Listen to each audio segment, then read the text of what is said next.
The cold void of space carried the gestation pod of the infant Primarch far from Terra, tearing him away from the Emperor's grand design. Like his brothers, scattered across the galaxy by forces unknown, the child who would become Ferrus Manus descended upon a world that would forever shape his destiny. The pod crashed onto the bleak and unforgiving surface of Medusa, a harsh planet of perpetual twilight located in the segmentum obscurus. Medusa was no gentle cradle. The planet existed in a state of constant geological upheaval, with tectonic plates that never ceased their grinding motion. Vast mountain ranges rose and fell within generations, while plains of black volcanic glass shattered and reformed under skies perpetually darkened by ash clouds. Electrical storms of impossible magnitude scoured the surface, and the meager resources that existed were fought over fiercely by the nomadic clans that called this hellscape home. It was into this brutal landscape that the infant Primarch emerged, not as a helpless child, but already displaying the remarkable resilience that would define him. Records of his earliest days remain fragmentary, preserved mostly in the mythic oral traditions of the Medusan clans. They speak of a pale child found wandering the volcanic wastes, already stronger than any mortal man despite his youth. The nomadic peoples of Medusa were hardened survivors who valued strength and self-reliance above all else, and they recognized these qualities in the strange child they encountered. The defining moment in the young Primarch's life came during his confrontation with Ozernoth, a mechanical serpent of immense size that had terrorized the people of Medusa for generations. The beast was covered in a living metallic skin that no weapon could penetrate, what the Adeptus Mechanicus would later identify as necrodermis, a self-repairing metal of Xeno's origin. In the myths of the Medusan clans, Ozernoth was believed to be the physical manifestation of the Curse of the Gorgon, a legendary affliction said to corrupt flesh with metal. The young Primarch tracked the creature to its lair within the volcanic heart of the planet. For days, he battled the serpent in the molten depths, finally defeating it by plunging his bare hands into its molecular furnace core.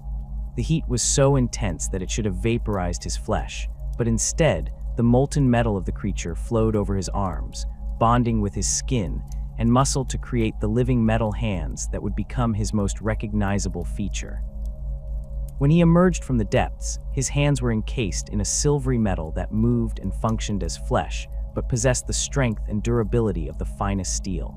The Medusan clans named him Ferrus Manus, Iron Hand in the ancient Terran tongue, for this remarkable transformation. The metal that coated his hands was more than mere decoration. It was a living substance that had bonded with his Primarch physiology at a cellular level. This necrodermis provided him with an instinctive understanding of machinery and technology that bordered on the preternatural. He could commune with the machine spirits of devices simply by touch, comprehending their function and flaws through a form of tactile communion that even the most learned tech priests could not match. The harsh environment of Medusa shaped Ferrus Manus into a being of stern pragmatism. The planet's nomadic clans lived in constant struggle against both the elements and each other, traveling across the ever-changing landscape in massive land crawlers that served as mobile fortresses. These clan families valued strength, technological aptitude, and self-reliance, qualities that Ferrus embodied to the extreme. He moved between the clans, learning their ways and eventually uniting them under his leadership not through conquest, but through demonstration of his superior skills and strength. Under his guidance, the Medusan clans experienced a technological renaissance. Ferrus applied his intuitive understanding of machinery to improve their land crawlers, weapons, and survival equipment. He taught them metallurgical techniques far beyond their previous capabilities, allowing them to forge weapons and tools of exceptional quality from the rare ores found in Medusa's unstable crust. The Primarch's philosophy became the philosophy of his people. Weakness was abhorrent, flesh was fallible, and only through union with technology could humanity achieve its true potential. This belief in the superiority of the machine over flesh would later become the core tenet of the Iron Hands Legion. The Medusan clans already practiced ritual scarification and augmetic replacement of limbs as signs of status and strength. Ferrus, despite possessing his necrodermis-covered hands, did not initially share this obsession with replacing flesh with machine. In fact, historical records suggest that he viewed his metal hands with a complex mixture of pride and discomfort. They were both a symbol of his greatest triumph and a permanent reminder of the alien technology he had absorbed. When the Emperor's Great Crusade finally reached Medusa in the early 800s of the 30th millennium, the Master of Mankind immediately recognized his lost son.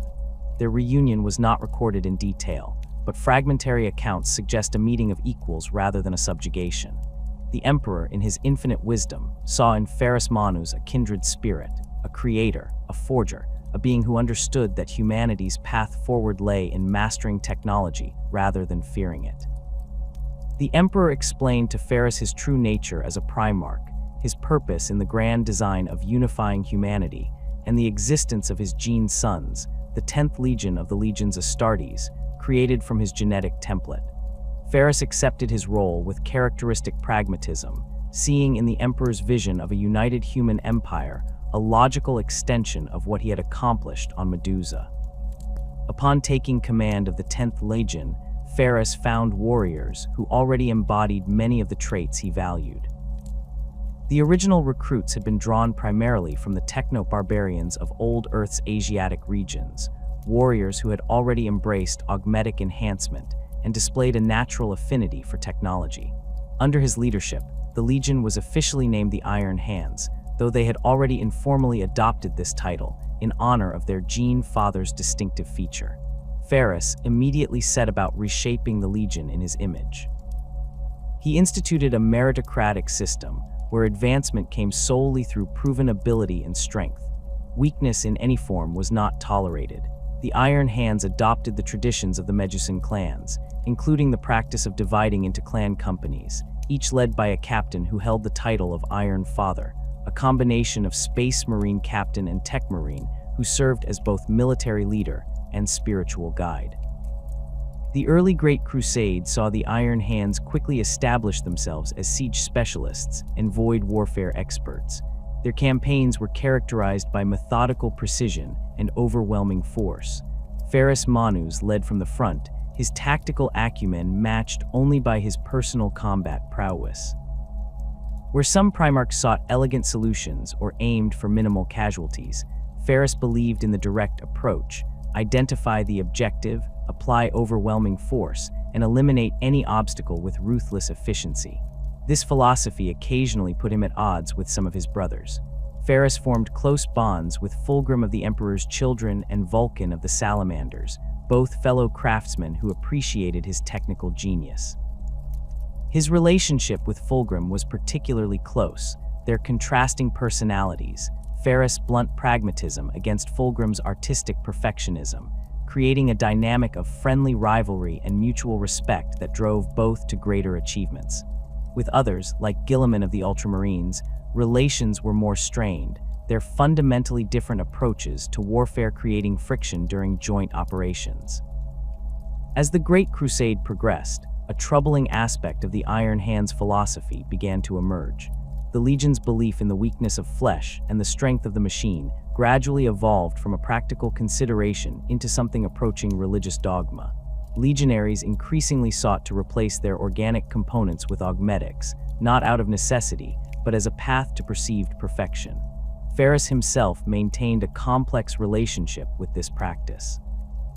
While he encouraged technological innovation and the use of augmetics where they provided clear tactical advantages, historical records suggest he grew concerned about the Legion's increasing disdain for their humanity. The metal of his hands remained a source of internal conflict for the Primarch. On one hand, they were his greatest weapon and a symbol of his victory over Ozernoth. On the other, they represented the integration of Xeno's technology into his being, something that ran counter to the Emperor's warnings about the dangers of alien influence. Some accounts suggest that in private moments, Ferrus attempted to remove the necrodermis, only to find that it had bonded too thoroughly with his flesh to be separated without destroying his hands entirely. This dichotomy, the simultaneous embrace of mechanical enhancement and discomfort with its extreme application, created a philosophical tension within both the Primarch and his Legion that would never be fully resolved. The Iron Hands came to believe that emotion was another weakness of the flesh, one to be excised through discipline, and if necessary, augmetic replacement. They developed a cold, logical approach to warfare that prioritized efficiency above all else. Victories were not celebrated, but analyzed for potential improvements. Defeats were viewed as failures to be corrected through more thorough application of force. By the midpoint of the Great Crusade, the Iron Hands had established themselves as one of the most formidable and feared legions in the Emperor's service. Their technological expertise rivaled that of the Mechanicum, with whom they maintained close ties. The forges of Medusa produced weapons and equipment of exceptional quality, often incorporating innovations developed by the Primarch himself. The Legion's flagship, the Fist of Iron, was a masterpiece of void engineering, its systems personally modified by Ferrus to specifications that pushed the boundaries of Imperial technology. As the Emperor's grand vision of reunification spread across the stars, the Iron Hands emerged as a formidable instrument of Imperial compliance. The 10th Legion's integration of Medusan recruits transformed their ranks, bringing with them the harsh pragmatism and technological aptitude that would become hallmarks of their campaigns. These new Astartes, inducted from the nomadic clans of Medusa, carried their cultural traditions into the stars, including their clan structures, which Ferrus Manus formalized into the clan companies that would define the Legion's organization throughout the Great Crusade. The Iron Hands' early compliance actions demonstrated their uncompromising approach to warfare. During the pacification of Sarkosa in the year 833 of the 30th millennium, the Legion deployed their specialized siege formations against the system's heavily fortified hive cities. Rather than engaging in protracted urban warfare, Ferrus ordered the systematic dismantling of the city's infrastructure. Massive land behemoths, super heavy tanks based on Medusan land crawler designs, breached the outer defenses, while specialized breacher teams disabled power grids and water reclamation systems. Within weeks, the previously defiant population surrendered, their technological advantages neutralized by the Iron Hands' superior understanding of their system's vulnerabilities. The conquest of the Conqual subsector stands as one of the Legion's most comprehensive victories. The systems had fallen under the influence of Xeno's worshipping cults that had integrated alien technology into their defense networks. Ferrus personally led the assault on the capital world, his innate understanding of machinery allowing him to identify critical weaknesses in the hybrid defense systems.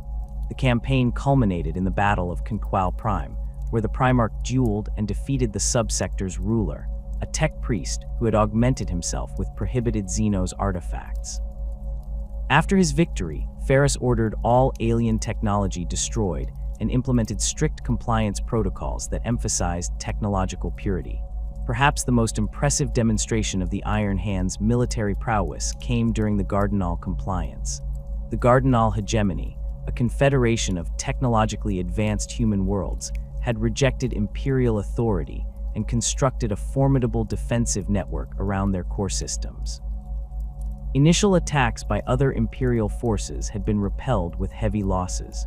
When the Iron Hands arrived, Ferrus spent weeks analyzing the hegemony's defenses before devising a strategy that exploited previously undetected weaknesses in their sensor arrays. The subsequent assault involved precisely coordinated strikes against power distribution nodes, followed by the systematic destruction of command and control centers.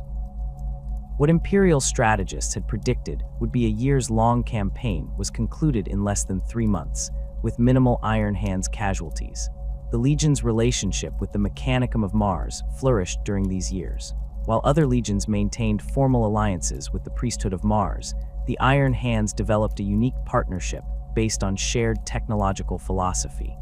Ferrus Manus understood the Mechanicum's reverence for technology in a way few other Primarchs could. He regularly exchanged technical innovations with Martian tech priests, and Iron Hands' forge complexes on Medusa became centers for collaborative research into weapons technology and augmetic enhancements. This alliance was formalized during the Adepts' Convocation of the year 851 of the 30th millennium, when Fabricator General Zagreus Cain granted the Iron Hands unprecedented access to Mechanicum archives and manufacturing techniques. In return, Ferrus shared several STC fragments recovered during Legion campaigns and allowed Mechanicum representatives to establish permanent enclaves on Medusa. The Mondus Oculum, largest of these enclaves, became a testing ground for experimental technologies that would later be implemented across the Legion. The technological exchange benefited both parties. The Iron Hands gained access to advanced augmetic designs and weapon systems still in development, while the Mechanicum received field testing data and practical refinements from Astartes, who understood both combat requirements and technical specifications. Several notable innovations emerged from this collaboration, including the Gorgon pattern Terminator armor, which featured enhanced servo motors and reinforced power distribution systems that became the standard for later Terminator designs. The philosophical alignment between the Iron Hands and Mechanicum extended beyond mere technological exchange. Both groups increasingly viewed the machine as superior to flesh, though their reasoning differed. Where the Mechanicum's beliefs stemmed from religious doctrine about the machine god, the Iron Hands' perspective was rooted in practical battlefield experience. Flesh could fail, succumb to fear, or tire. Machines, properly maintained, remained reliable. This shared worldview created bonds of understanding that transcended formal alliances, with tech priests often accompanying Iron Hands forces on campaign and Legion tech marines receiving training beyond what was offered to other legions. Despite this close relationship, Ferrus maintained certain boundaries. He rejected the more extreme religious aspects of Mechanicum doctrine, viewing their rituals as unnecessary superstition that obscured practical understanding. When tech priests attempted to examine his necrodermis-covered hands, seeking to understand the living metal's properties, the Primarch firmly rebuffed them. The technology that had transformed his hands remained his alone, a personal strength but also a private burden. Among his brother Primarchs, Ferrus formed his strongest bond with Fulgrim of the Emperor's Children. Their first meeting occurred during joint operations in the Caerlees star system, where both legions had been deployed to bring a cluster of human worlds to compliance. Initial interactions were marked by professional rivalry, each Primarch seeking to demonstrate his legion's superior capabilities. This competition culminated in the famous contest on the Forge World Ferrum, where Ferrus and Fulgrim each crafted a weapon of extraordinary quality. Ferrus forged Fireblade, a power sword of perfect balance whose edge never dulled, while Fulgrim created a thunder hammer of remarkable precision. Upon examining each other's work, both recognized the mastery displayed. In a gesture that would bind them as brothers, they exchanged weapons, Ferrus receiving Fulgrim's hammer, which he named Forgebreaker, while Fulgrim took possession of Fireblade. This exchange marked the beginning of a friendship that would shape both legions for decades to come. Their brotherhood grew through numerous joint campaigns. The compliance of the quarantine zone around the dead Eldar worlds demonstrated their complementary approaches, Fulgrim's precise, elegant strategies paired with Ferrus's overwhelming force. The Iron Hands provided the anvil, their mechanized assault formations breaking enemy lines, while the Emperor's Children served as the hammer, their perfectionist assault units exploiting gaps with surgical precision. Together, they achieved compliance rates that rivaled any other legion, their different methodologies creating a combined force greater than the sum of its parts. Beyond the battlefield, the two Primarchs spent countless hours in each other's company, engaged in friendly competitions of craftsmanship or discussing philosophy. Fulgrim's aesthetic perfectionism challenged Ferrus's utilitarian perspective, pushing the Gorgon to consider aspects of design beyond mere function. In turn, Ferrus's pragmatism grounded Fulgrim's more elaborate visions, reminding him that true perfection required practical application. These discussions often took place in the forges aboard their flagships, where they would work side by side on various projects, their different approaches producing innovations neither would have conceived alone. Their legions developed close ties as well. Exchange programs saw Iron Hands officers temporarily serving with Emperor's Children units and vice versa, each learning from the other's combat doctrine. Joint training exercises became regular occurrences when both legions operated in the same sector. The differences in their approaches, the Emperor's Children's pursuit of perfection through precision versus the Iron Hands' reliance on overwhelming technological superiority, created a productive tension that drove both to greater achievements. This brotherhood would make the eventual betrayal at Istvan V all the more devastating. The last recorded meeting between Ferrus and Fulgrim before the heresy occurred aboard the Fist of Iron following the cleansing of Lernon. They spent 3 days in Ferrus's private forge, working together on a set of matching honor blades for the Emperor's upcoming triumph on Terra. Neither could have imagined how their paths would diverge, nor the tragedy that awaited them on the black sands of Istvan V. The Iron Hand's combat doctrine during the Great Crusade reflected their Primarch's direct approach to warfare. Where some legions specialized in lightning assaults or guerrilla tactics, the 10th favored methodical advances supported by overwhelming firepower. Their formations typically centered around armored spearheads, land raiders, and Sicaran battle tanks modified by Legion tech marines to exceed standard performance parameters. These would punch through enemy lines, creating breaches that infantry formations could exploit. The Legion maintained higher proportions of heavy weapons than most of their counterparts. Iron Hand's tactical squads commonly deployed with multiple heavy bolters, plasma guns, and meltaguns, providing layered firepower that could address any threat. Their Devastator squads utilized custom mounting brackets that reduced weapon recoil, allowing for sustained fire even while advancing.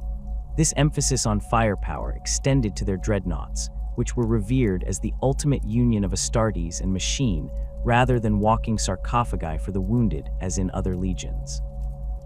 Aerial support came primarily from Stormbird and Thunderhawk gunships, modified with additional armor plating and weapon hardpoints. The Iron Hands rarely deployed lightweight aircraft, preferring the durability and firepower of heavier craft. Their Void assets followed similar principles, battleships and heavy cruisers whose augmented Void shields and reinforced armor allowed them to weather enemy fire while closing to optimal weapon range. The Iron Hands approached compliance actions with calculated precision. Initial orbital scans identified critical infrastructure and command nodes. These would be targeted in the opening stages of an assault, often using specially modified drop pods carrying technical intrusion teams who could disable defense systems from within. Once planetary defenses were compromised, the main Legion forces would deploy in overwhelming numbers, focusing on key strategic objectives rather than total occupation. This approach proved particularly effective against technologically advanced opponents. During the compliance of the Oreshan technocracy, Iron Hands forces systematically disabled power distribution networks and communication hubs before the main assault began. When their armored columns finally advanced on the capital, they encountered minimal resistance. The defenders had been isolated, their technological advantages neutralized by the Legion's superior understanding of their systems. The Iron Hands' preference for mechanized warfare extended to their individual combat styles. Legion armor was typically modified with additional servo motors and stabilization systems that enhanced strength and accuracy. Many Battle Brothers incorporated targeting augmetics and combat drug dispensers into their power armor, seeking every possible advantage over their organic limitations. The most veteran warriors often replaced entire limbs with augmetic alternatives, not due to injury, but as deliberate improvements. This tendency toward augmentation accelerated throughout the Great Crusade. What began as practical battlefield modifications gradually evolved into a Legion-wide philosophy that equated flesh with weakness. By the time of the Ulenar Crusade, it was common for Iron Hands veterans to have multiple augmetic replacements, their organic components systematically exchanged for mechanical alternatives that would not tire, feel pain, or succumb to fear. Even those without extensive augmentation utilized interface plugs and cortical implants that allowed direct communion with their weapons and vehicles. The Iron Council, the Legion's ruling body composed of the most senior clan company captains, formalized this philosophy in the Canticle of Travels, a tactical manual that detailed optimal augmentation patterns for different battlefield roles. Assault specialists received reflex enhancers and reinforced bone structures, while tactical marines underwent ocular replacements and targeting system implantation. The document explicitly stated that the path to victory lies in the systematic elimination of organic weakness. Ferrus Manus maintained a complex relationship with this growing tendency. While he encouraged technological innovation and practical augmentation, historical records suggest he grew concerned about the psychological implications of extensive modification. During the Gorgon's feast following the Ulanor triumph, he reportedly addressed his senior officers, warning that a warrior's strength flows from his conviction, not merely from his arms. This subtle criticism of the Legion's increasingly extreme augmentation practices went largely unheeded, as many interpreted it as encouragement to strengthen their mental discipline rather than moderate their physical modifications. The shadow of treachery fell upon the Istvan system long before the Iron Hands gunships breached its atmosphere.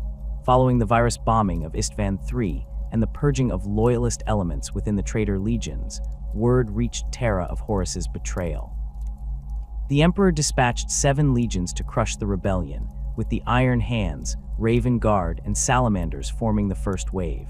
The Alpha Legion, Iron Warriors, Night Lords, and Word-Bearers would constitute the second wave, ostensibly to support their brothers in what promised to be a bloody confrontation. Ferrus Manus, consumed by rage at his brother Fulgrim's betrayal, pushed his fleet to its limits during the journey to Istvan V. The Iron Hands vessels arrived ahead of their fellow loyalists, their engines straining beyond recommended parameters under the Primarch's relentless orders. Aboard the flagship Fist of Iron, Ferrus secluded himself in his forge, emerging only to review tactical data and issue commands. Those officers who saw him during this period reported an uncharacteristic fury burning behind his typically stoic demeanor. The Istvan system presented a formidable theater of war. The fifth planet featured a landscape of black sand deserts and jagged mountain ranges, with the traitor forces entrenched in the Urgal Depression, a massive crater that provided natural defensive positions. Orbital scans revealed extensive fortifications, reinforced bunkers, artillery emplacements, and pre-sighted killing zones designed to funnel attackers into carefully prepared ambushes. Ferrus convened with his brother Primarchs Corax of the Raven Guard and Vulcan of the Salamanders aboard the Fist of Iron to coordinate their assault. Strategic disagreements emerged immediately. Corax advocated for a surgical strike targeting Horus and his command structure, while Vulcan suggested a more measured approach, establishing a secure beachhead before advancing. Ferrus dismissed both strategies, demanding an immediate, overwhelming frontal assault aimed at Fulgrim's Emperor's Children positions. His brother's concerns about the tactical disadvantages of such an approach fell on deaf ears. The Iron Hands deployment commenced on the 566th day of the 31st millennium. Drop pods and assault boats descended through heavy anti-aircraft fire, with the Legion's Morlocks, the elite Terminator armored veterans who served as the Primarch's honor guard, forming the vanguard. Behind them came the clan companies, organized into their traditional assault formations with heavy armor support. The black sands of Istvan V churned under the treads of land raiders and Sicaran battle tanks as they advanced toward the traitor lines. Initial progress exceeded expectations. The sheer momentum of the Iron Hands assault broke through the first line of defenses, with Ferrus personally leading his Morlocks into the thickest fighting. The Primarch was a terrifying sight on the battlefield, Forgebreaker, the hammer gifted to him by Fulgrim crushing traitor Astartes with each swing. His silver hands gleamed with the blood of the Emperor's children as he carved a path toward their positions, seeking his former brother with single-minded determination. Clan Avernii under Captain Balhan secured the left flank, their heavy weapons teams establishing fire bases that suppressed traitor movements. Clan Rokon advanced on the right, their plasma weapons cutting through World Eaters who attempted to counterattack. The center push, led by Ferrus himself with Clan Cargill in support, drove directly toward the Emperor's Children's command position, where intelligence placed Fulgrim. The Raven Guard and Salamanders, deploying slightly behind the Iron Hands, faced stiffer resistance. Corax's forces suffered heavy casualties from pre-sighted artillery as they attempted to outflank the Death Guard positions, while Vulcan's Salamanders became bogged down in brutal close quarters fighting against entrenched sons of Horus. Despite these setbacks, the Loyalist advance continued, pushing the traitors back toward their secondary positions. 4 hours into the assault, the battle's momentum shifted. The traitors executed a coordinated withdrawal, pulling back from their forward positions in apparent disarray. Ferrus, sensing victory, ordered an accelerated advance despite warnings from his senior officers about the possibility of a trap.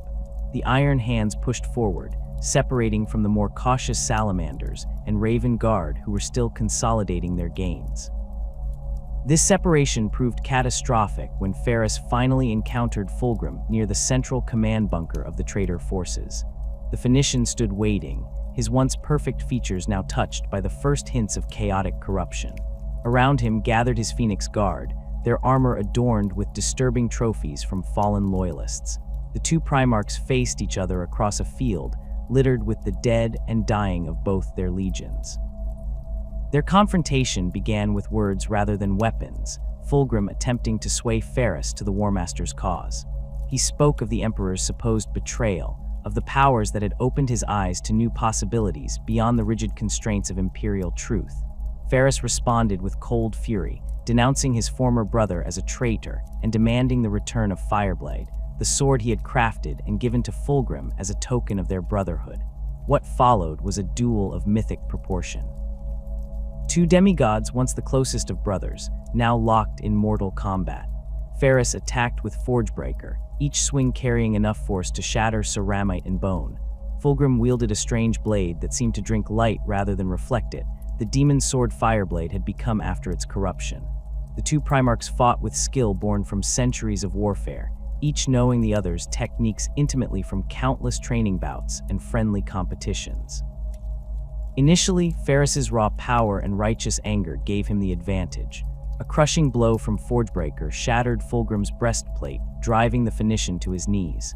Victory seemed within the Gorgon's grasp as he raised his hammer for a killing stroke. In that crucial moment, however, Fulgrim's demon blade acted with a will of its own, moving with impossible speed to parry Forgebreaker and throw Ferrus off balance. The battle shifted. Fulgrim, empowered by dark energies flowing from his corrupted weapon, launched a counterattack that drove Ferrus back. The Iron Hands Primarch fought with increasing desperation, his technical precision giving way to furious but less controlled strikes as exhaustion and wounds took their toll. The duel reached its climax when Fulgrim fainted, drawing Ferrus into overcommitting to an attack that left him momentarily exposed. In that instant, Fulgrim struck. His demon blade sliced through Ferrus's neck, separating his head from his shoulders in a single fluid motion. The Primarch of the Iron Hands, the Gorgon of Medusa, fell to the black sands of Istvan V. His silver hands, still clenching and unclenching with posthumous nerve impulses, finally stilled as his enhanced physiology accepted the finality of death. The psychological impact on the Iron Hands was immediate and devastating. Through their neural interfaces and augmetic communication systems, many battle brothers experienced a psychic backlash from their Primarch's death, a momentary sharing of his final agony that left them disoriented and vulnerable. Clan company cohesion fractured as officers attempted to process the unthinkable. Their invincible father was gone. This moment of weakness coincided with the second phase of the traitor's trap. As the Iron Hands reeled from their Primarch's death, Vox channels erupted with desperate calls for reinforcement from the Raven Guard and Salamanders, who found themselves suddenly under attack from multiple directions.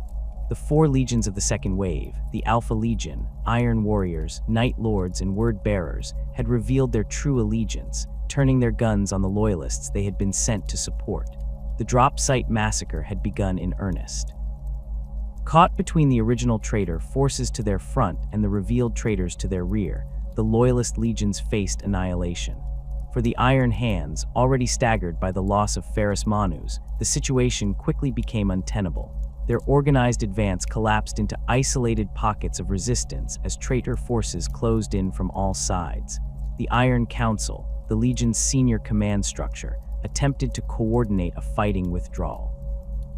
Clan Raukon's Captain Augos managed to establish a defensive perimeter around the Primarch's fallen body, determined to recover their Gene Father's remains.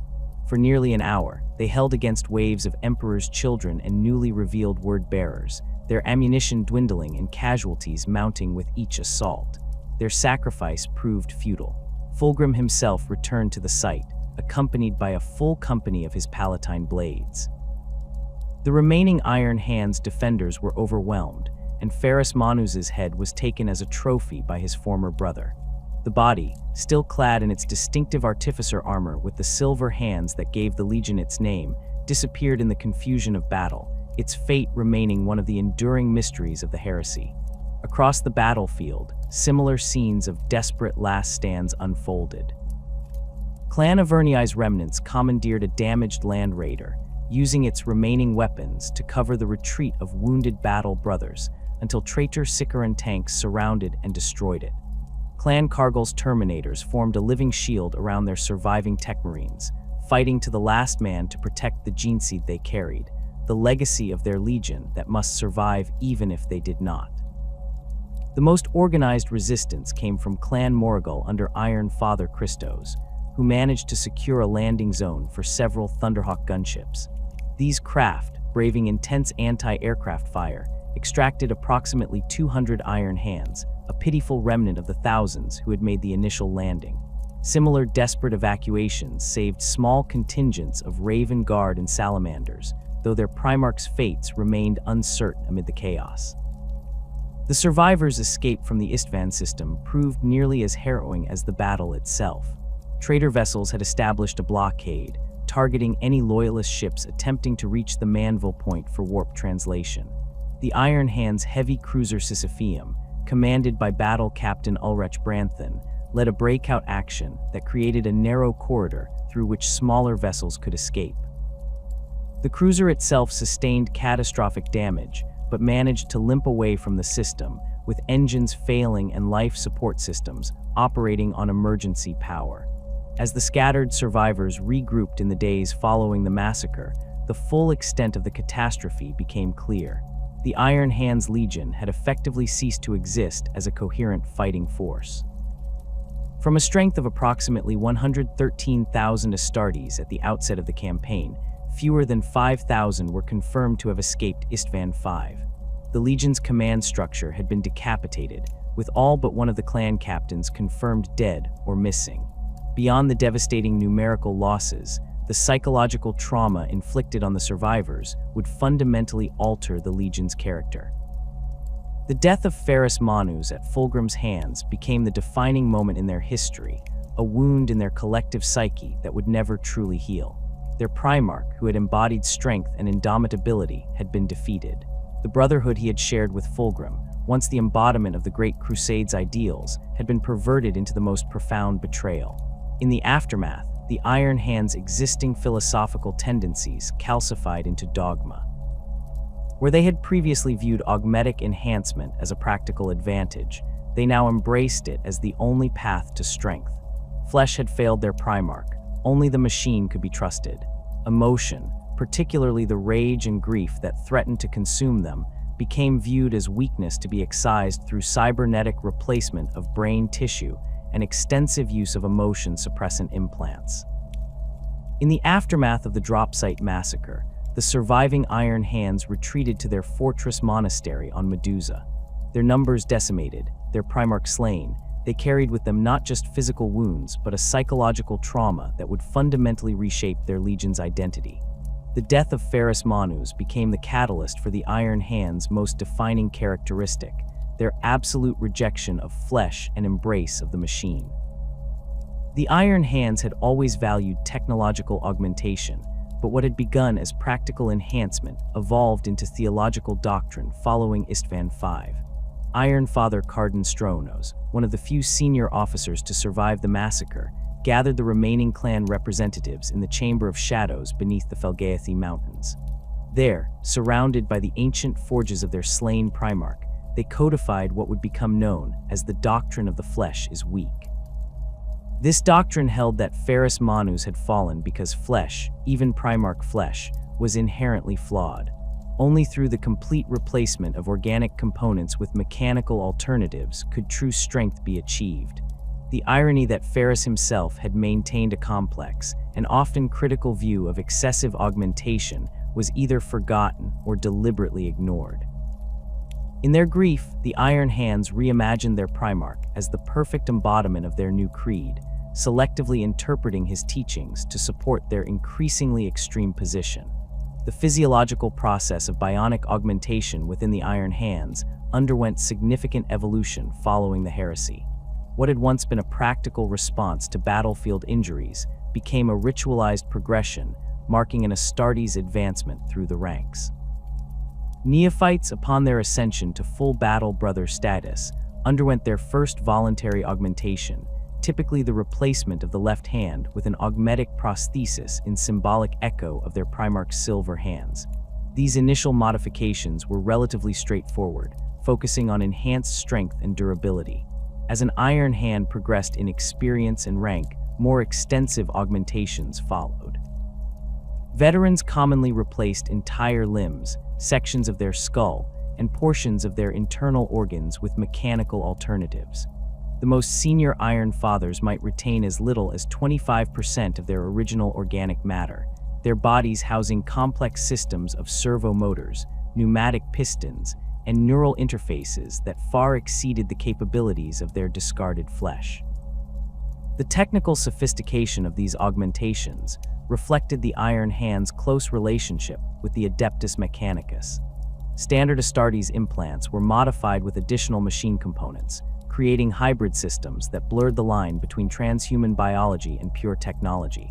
The black carapace, normally used simply as an interface between Astartes and power armor, was enhanced with additional neural connectors that allowed for more direct communion with machines of all types.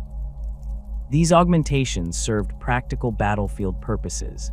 Bionic limbs provided greater strength and precision than even genetically enhanced muscles.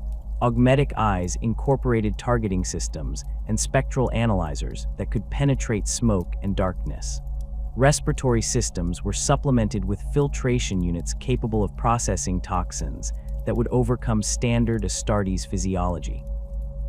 Each modification represented an incremental improvement, a step away from the perceived weakness of flesh toward the perfect reliability of the machine.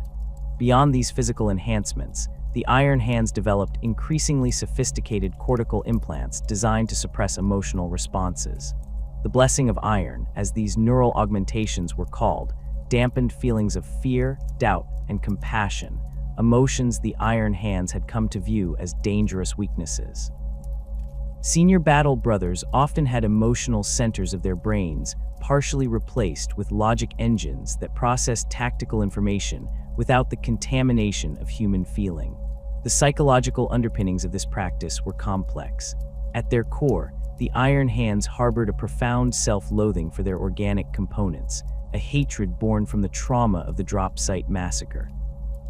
In their minds, it was not just Ferrus Manus who had failed on Istvan V, but the very concept of flesh itself. Every heartbeat, every breath, every involuntary reaction of their biological systems became a reminder of inherent weakness that must be overcome. This self-hatred manifested in the brutal training regimens imposed on neophytes. Young aspirants were subjected to deliberate exposure to pain, environmental extremes, and physical hardship far beyond even the harsh standards of other Astartes chapters. These trials were designed not merely to test resilience, but to demonstrate the limitations of flesh, limitations that could only be transcended through mechanical replacement. Iron Father Paulian Blanter, who rose to prominence in the early 32nd millennium, formalized many of these practices in his influential text, The Corpus of Iron. This manuscript detailed both the technical specifications for optimal augmetic integration and the philosophical justification for each replacement. Blanter argued that every organic component represented a potential point of failure, and that a true son of the Gorgon should aspire to eliminate these weaknesses systematically throughout his service. The process began with external limbs, but ideally progressed inward, with critical organs being replaced by more reliable mechanical alternatives. Blanter's own augmentations were so extensive that by the time of his death, only portions of his brain remained organic, and even these were supplemented by cogitator arrays that could assume control if his biological matter showed signs of fatigue or stress. This obsession with replacing flesh extended to the Iron Hands' approach to injury and trauma. Where other chapters viewed scars as badges of honor, the Iron Hands saw them as evidence of flesh's inadequacy. A battle brother who lost a limb in combat would not be fitted with a basic replacement and return to duty, as might occur in other chapters. Instead, he would undergo extensive augmentation, with the wounded area receiving a significantly enhanced mechanical substitute that eliminated the possibility of similar failure in the future. The psychological impact of this philosophy created a feedback loop of increasing mechanization. Each augmentation diminished the battle brother's connection to his humanity, making it easier to rationalize further replacements. The emotional suppression provided by cortical implants reduced natural hesitation about such modifications, accelerating the process. Veterans often reached a point where they viewed their remaining organic components with open disgust, counting the days until scheduled procedures would replace another fraction of their despised flesh.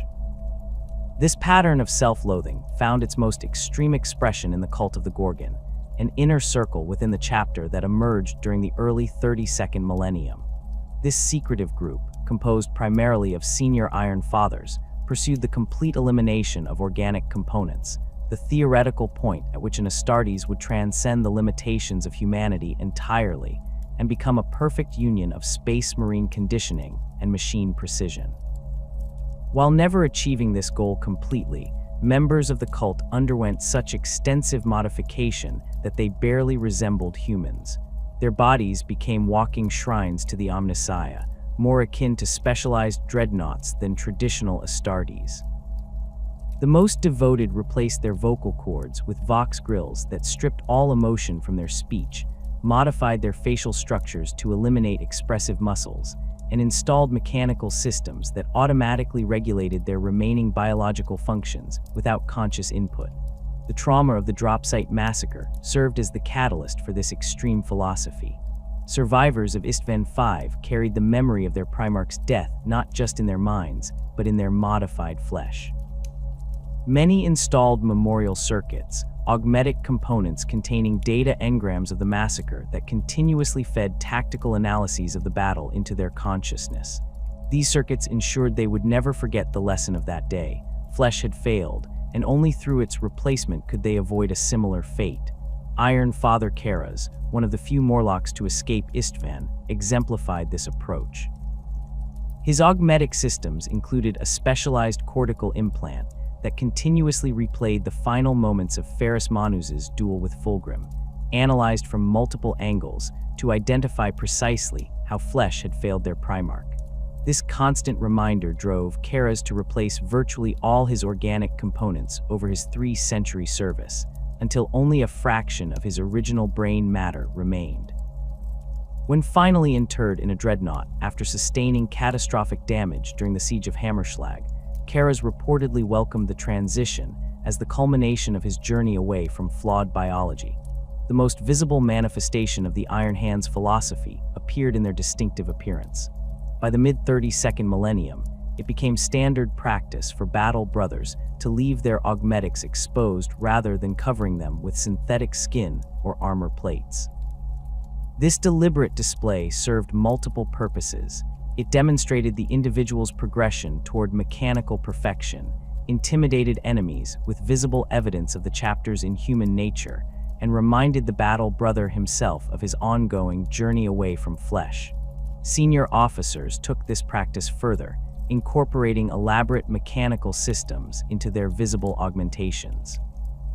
Servo arms, additional limbs, cooling vents, and diagnostic arrays protruded from their armor, creating silhouettes that barely resembled human forms.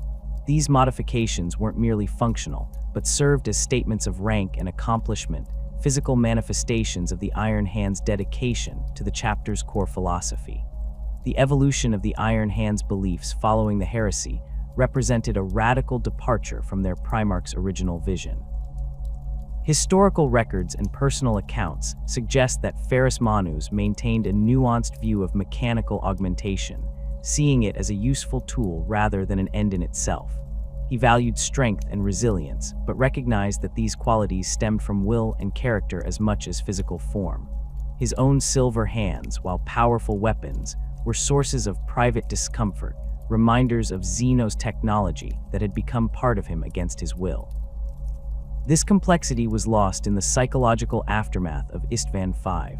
The survivors, seeking meaning in their Primarch's death and their legion's decimation, embraced an absolutist interpretation that provided both explanation and path forward. Flesh had failed, therefore, flesh must be replaced. This simple equation offered certainty in a time of chaos and betrayal, transforming grief and trauma into a coherent, actionable philosophy. The culmination of this philosophy appeared in the Iron Council's proclamation in the year 11 of the 31st millennium, less than a year after the Dropsite massacre. The surviving Iron Fathers gathered in the Aachen Sanctum on Medusa and formally codified the doctrine that would guide their chapter through the coming millennia. From iron cometh strength, from strength cometh will, from will cometh faith, from faith cometh honor, from honor cometh iron. This is the unbreakable litany, and may it be forever so. This litany, still recited by Iron Hand's battle brothers in the 41st millennium, encapsulates their circular reasoning, beginning and ending with iron, the metal that represents their ideal form. The flesh is weak, but iron endures. Through the replacement of one with the other, the sons of Ferrus Manus seek to transcend the failure that claimed their Primarch and forge themselves into weapons beyond the reach of fear, doubt, or betrayal. The psychological trauma of the Dropsite massacre thus transformed a legion, with a practical approach to technology, into a chapter defined by its rejection of humanity. What began as adaptation became dogma, and what was once enhancement became obsessive replacement. In their quest to eliminate weakness, the Iron Hands embraced a philosophy that would forever set them apart from their fellow Astartes, neither fully human nor purely machine, but something caught in the relentless progression from one state to the other. The Iron Hands chapter's organization differs markedly from the Codex Astartes template that governs most Space Marine chapters.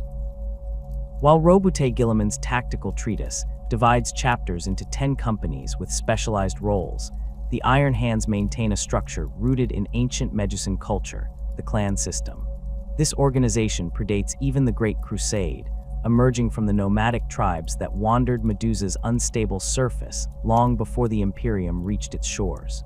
When Ferrus Manus first took command of the 10th Legion, he recognized the value in preserving the clan traditions of his adopted homeworld. The nomadic Medusan clans had survived for millennia on a planet where tectonic instability could transform habitable regions into death zones within days. Their organizational structure emphasized self-sufficiency, technical aptitude, and the ability to operate independently for extended periods, all qualities that translated effectively to void warfare and planetary conquest. The Iron Hands are divided into 10 clan companies, each named after an ancient Medusan clan: Avernii, Rakan, Kargal, Morrigal, Saugal, Fel, Gasak, Harmech, Vergon, and Kadoran. Unlike the companies of Codex-compliant chapters, these clan companies do not specialize in particular battlefield roles. Instead, each functions as a self-contained military force with its own armor, air support, tactical squads, and technical specialists. This structure provides remarkable operational flexibility. During extended campaigns, clan companies can operate independently across multiple theaters without requiring support from the rest of the chapter. The Battle of Thranx demonstrated this capability when 5 separate clan companies simultaneously engaged orc forces across an entire sector, each pursuing distinct strategic objectives while maintaining cohesion through encrypted Vox networks and predetermined contingency protocols. Each clan company is led by an Iron Captain, a veteran warrior who has proven his worth through centuries of service. These commanders enjoy considerable autonomy in tactical decisions, equipment allocation, and even recruitment practices. The Iron Captain of Clan Rakan might favor close-quarters assault tactics and equip his forces accordingly, while the leader of Clan Kargal could emphasize ranged firepower and mechanized warfare. This diversity of approach creates a chapter that can adapt to virtually any combat scenario. Beneath the Iron Captain serve the various officers who maintain the clan company's operational efficiency. Iron Chaplains provide spiritual guidance, reinforcing the chapter's core philosophies and monitoring battle brothers for signs of weakness or deviation. Apothecaries oversee both gene seed collection and the increasingly complex augmetic procedures that define an Iron Hand's progression through the ranks.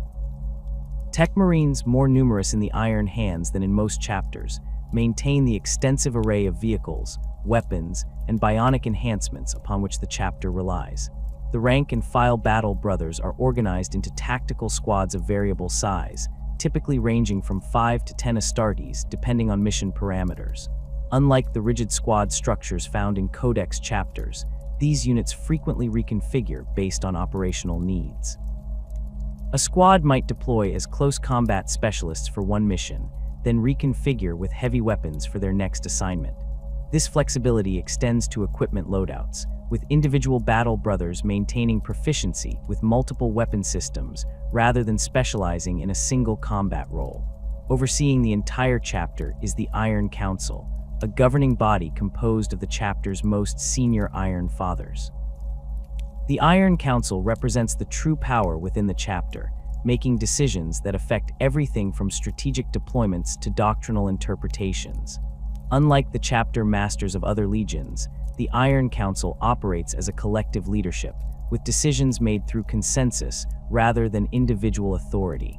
This unusual command structure emerged directly from the trauma of the drop site massacre. With most of the Legion's senior officers killed on Istvan V, including Primarch Ferrus Manus himself, the surviving Iron Fathers determined that concentrating power in a single individual created an unacceptable vulnerability. By distributing authority across multiple commanders, the chapter ensured that no single casualty, no matter how senior, could disrupt their operational capability. The Iron Council typically includes between 30 and 40 members, though this number fluctuates as members die in battle or new Iron Fathers are elevated to replace them. Membership is determined not by clan affiliation, but by a combination of experience, tactical acumen, and technological expertise. The most senior Iron Captains automatically qualify for membership, as do long-serving Forge Masters and particularly distinguished Iron Chaplains. Council meetings occur in the Chamber of Shadows beneath the Felgaethi Mountains on Medusa, a vast circular hall dominated by a black iron table. Embedded within this table are memory crystals containing the accumulated tactical data of 10,000 years, the collective wisdom of every Iron Father who has served since the chapter's founding. During deliberations, council members interface directly with these crystals through their augmetic implants, accessing relevant historical precedents for the matters under discussion. It is important to note that the Iron Council is not the same entity as the Iron Fathers, though this distinction is often confused in Imperial records.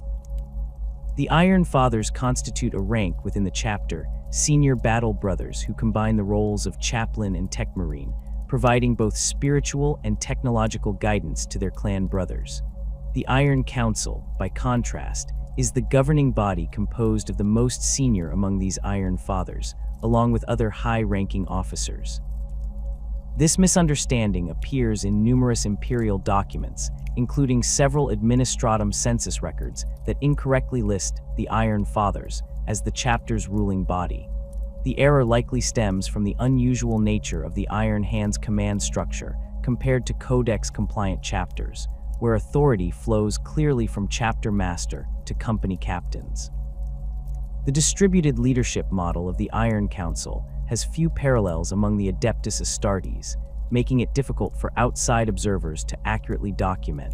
The relationship between the Iron Council and individual clan companies remains carefully balanced. While the Council determines overall strategy and resource allocation, Iron Captains retain significant tactical autonomy within their assigned operations. This arrangement allows the chapter to benefit from centralized planning while maintaining the flexibility that characterized Medusan clan warfare for millennia before Imperial contact. The clan companies themselves preserve many traditions from their namesake Medusan clans.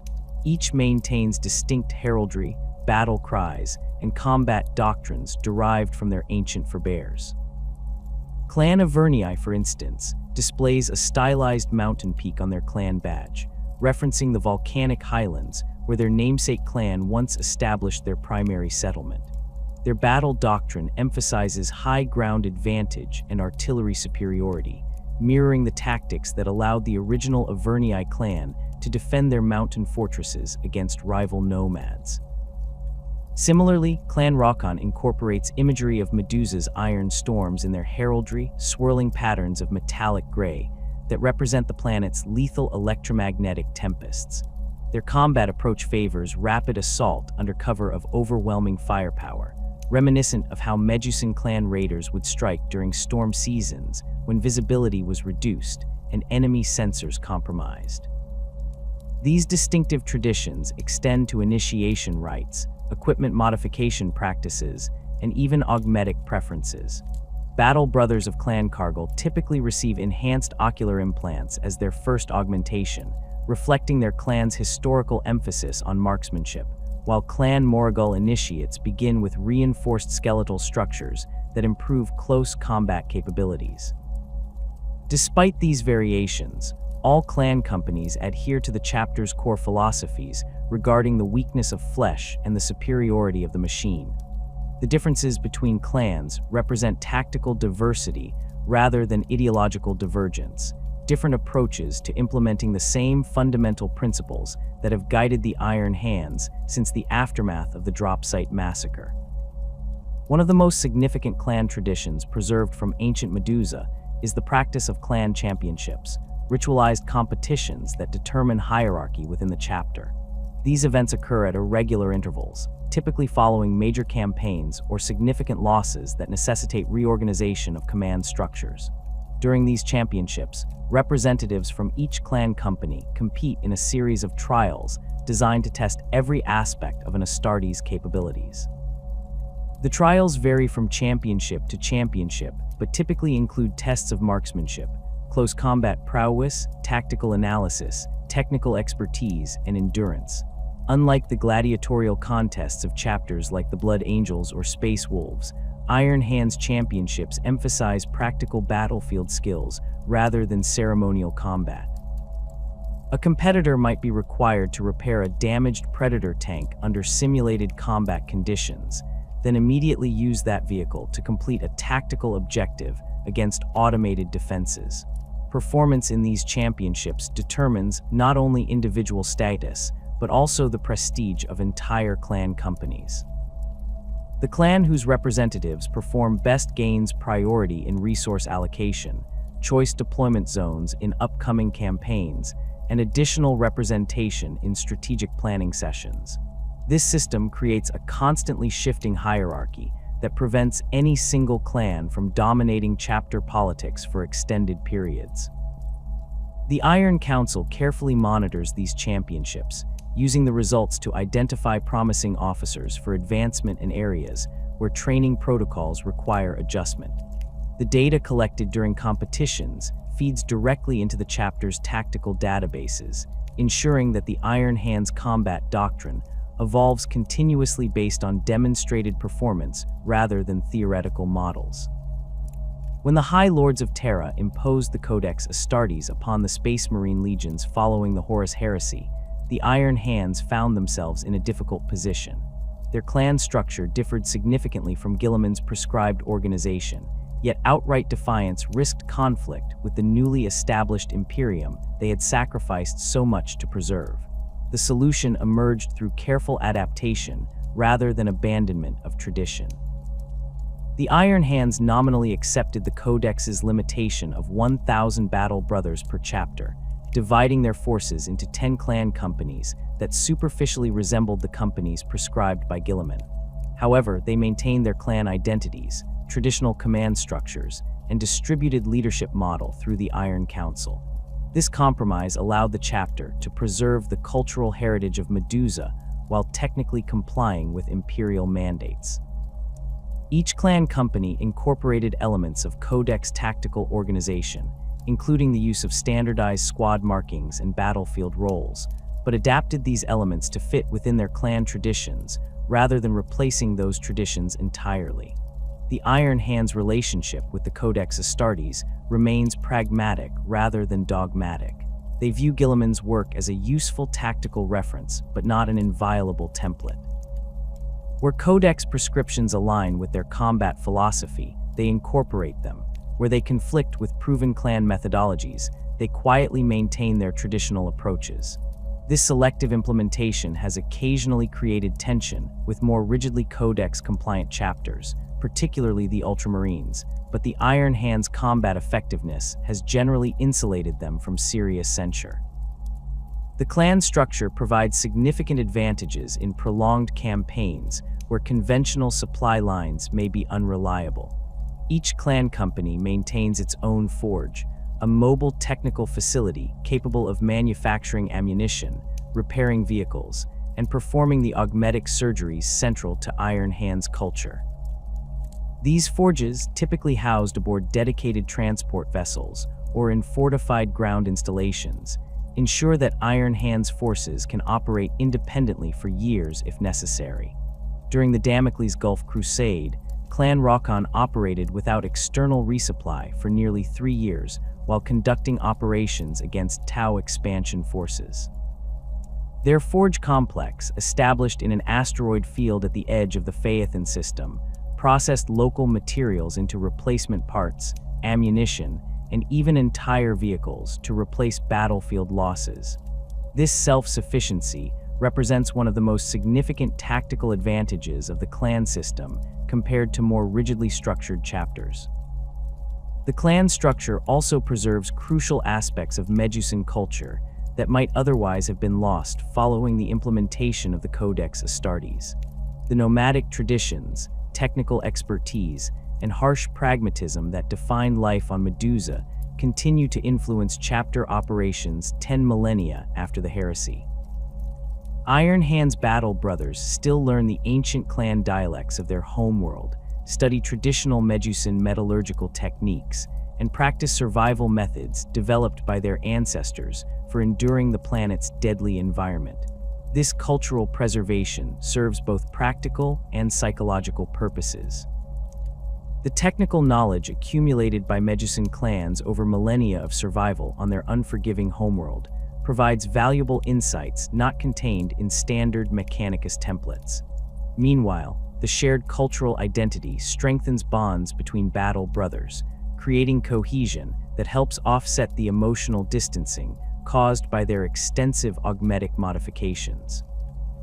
Through 10,000 years of war across countless battlefields, the clan structure of the Iron Hands has proven remarkably resilient.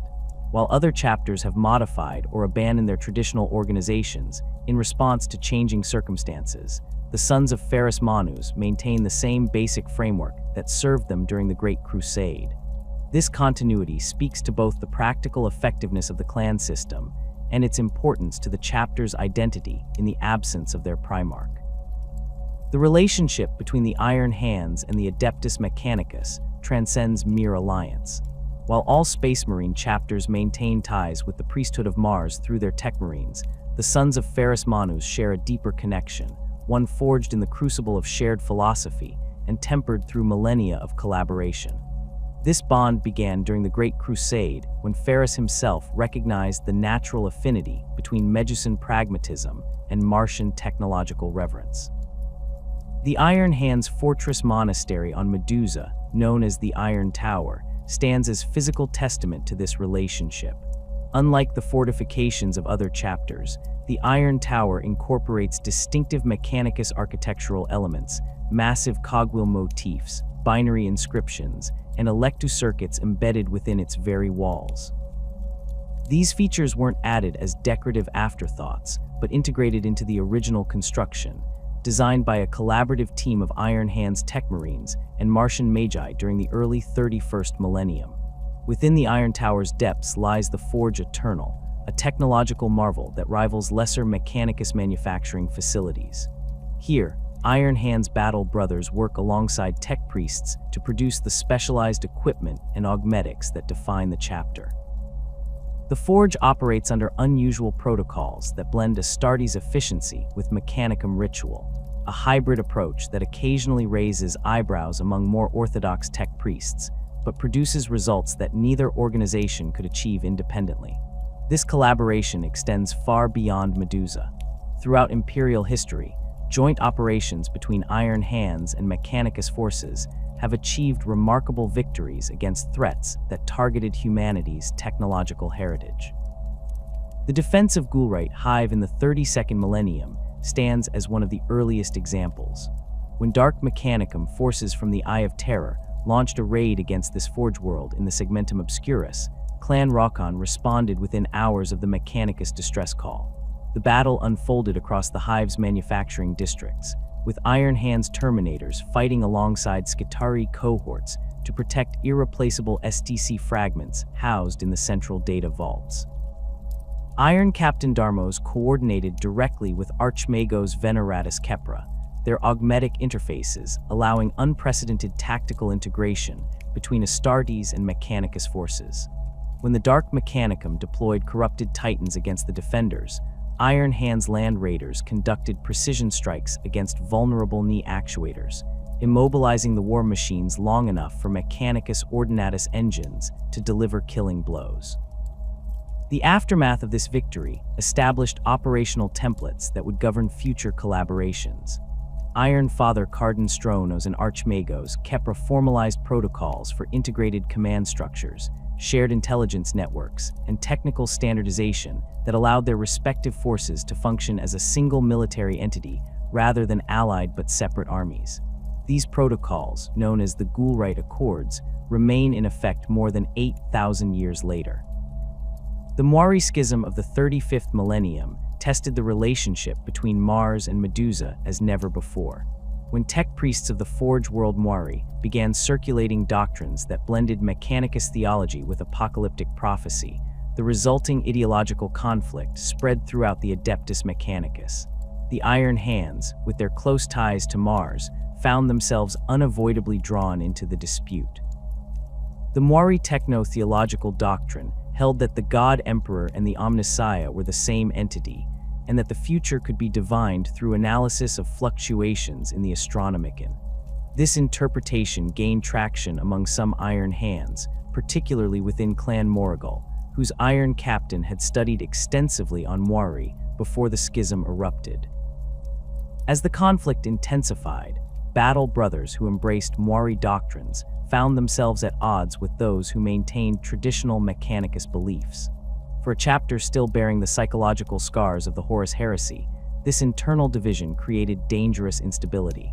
The Iron Council convened an emergency session in the Chamber of Shadows, debating for 14 days without interruption as augmetic systems sustained the Iron Fathers through the marathon deliberation.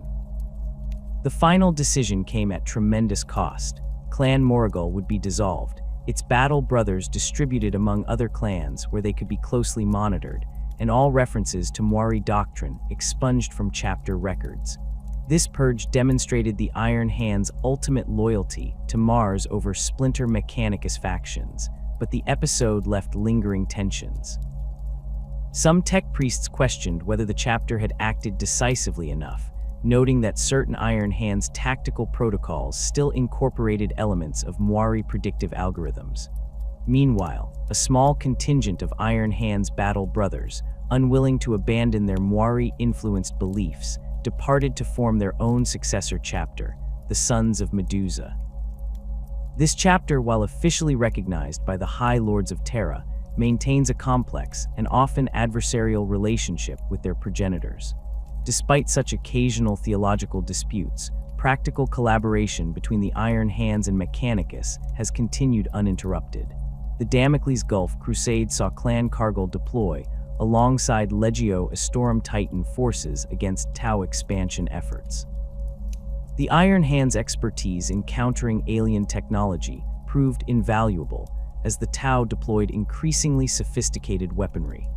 Iron Father Malthun developed specialized electromagnetic countermeasures that protected Mechanicus war machines from Tau ion technology, while Skitarii forces provided the precision firepower needed to eliminate Tau command elements identified by Iron Hands' augur arrays.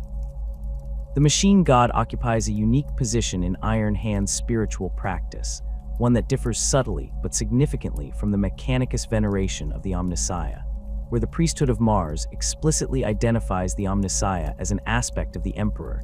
the Iron Hands maintain a more ambiguous theological position. Chapter litanies reference the machine god directly, often without connecting this entity to the Emperor at all. This distinction reflects the chapter's Medusan heritage, where clan tech shamans venerated the machine spirits of their landcrawlers and survival equipment long before Imperial contact. Iron chaplains incorporate distinctly mechanicus elements into their ceremonies while maintaining this theological separation. The Blessing of Iron, the ritual where battle brothers receive their first augmetic replacements, includes binary cant and mechalingua invocations borrowed directly from mechanicus rites.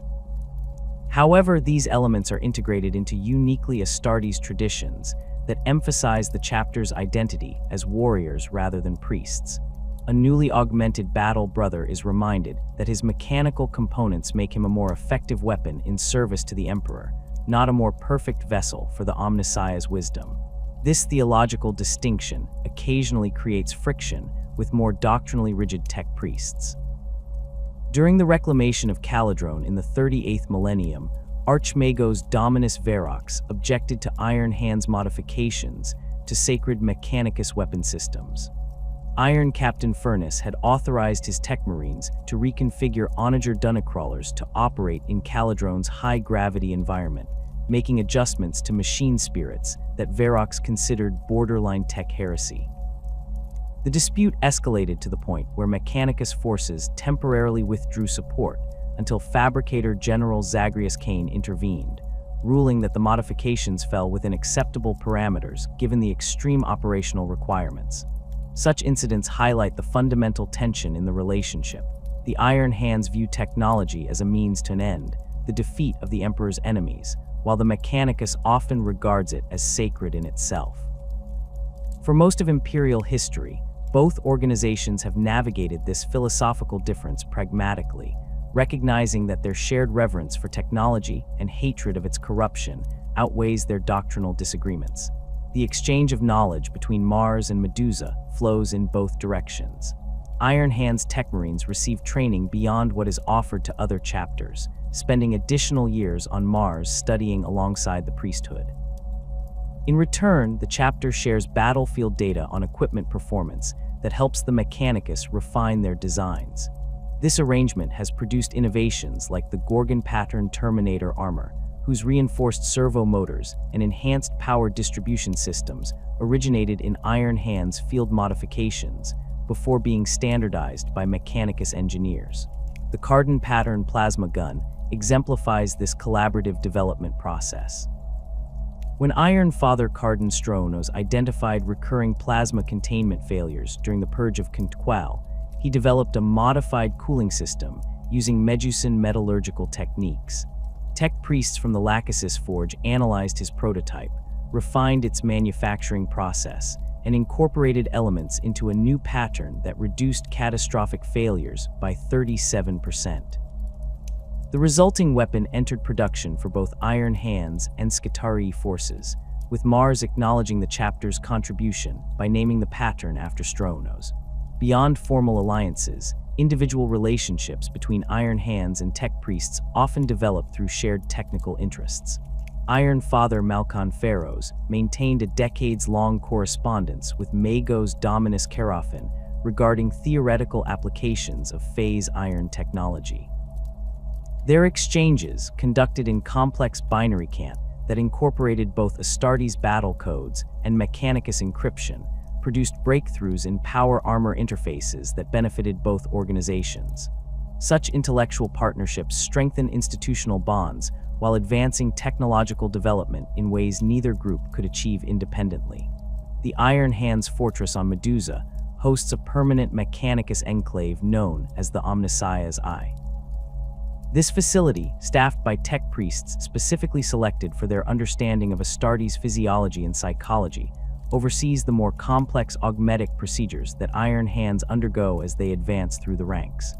The enclave maintains its own forge complexes, data crypts, and research facilities, operating under a special dispensation that grants it significant autonomy from Mars while acknowledging the Fabricator General's ultimate authority.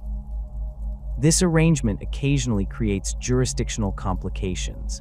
when Magos Biologi's earthen Vendras conducted unauthorized experiments on gene seed samples provided by the Iron Hands Apothecarian in the 40th millennium, both organizations claimed the right to judge and punish his transgressions.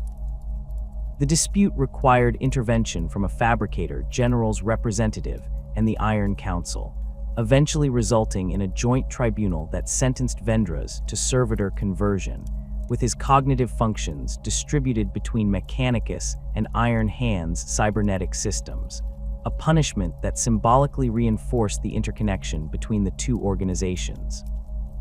The battle for Mordian in the aftermath of the Great Rift demonstrated the continued effectiveness of Iron Hands Mechanicus joint operations. When Chaos forces threatened to overwhelm this crucial industrial world, Clan Saugal deployed alongside Mechanicus Skitarii legions in a coordinated defense action. Iron Hands intercessors secured key manufacturing centers, while Tech Priest Dominus units maintained production of essential munitions. The battlefield integration was so seamless that Imperial observers initially misidentified some Iron Hands units as Adeptus Mechanicus forces. Their extensive augmentations and synchronized tactical protocols blurring the distinction between the two organizations.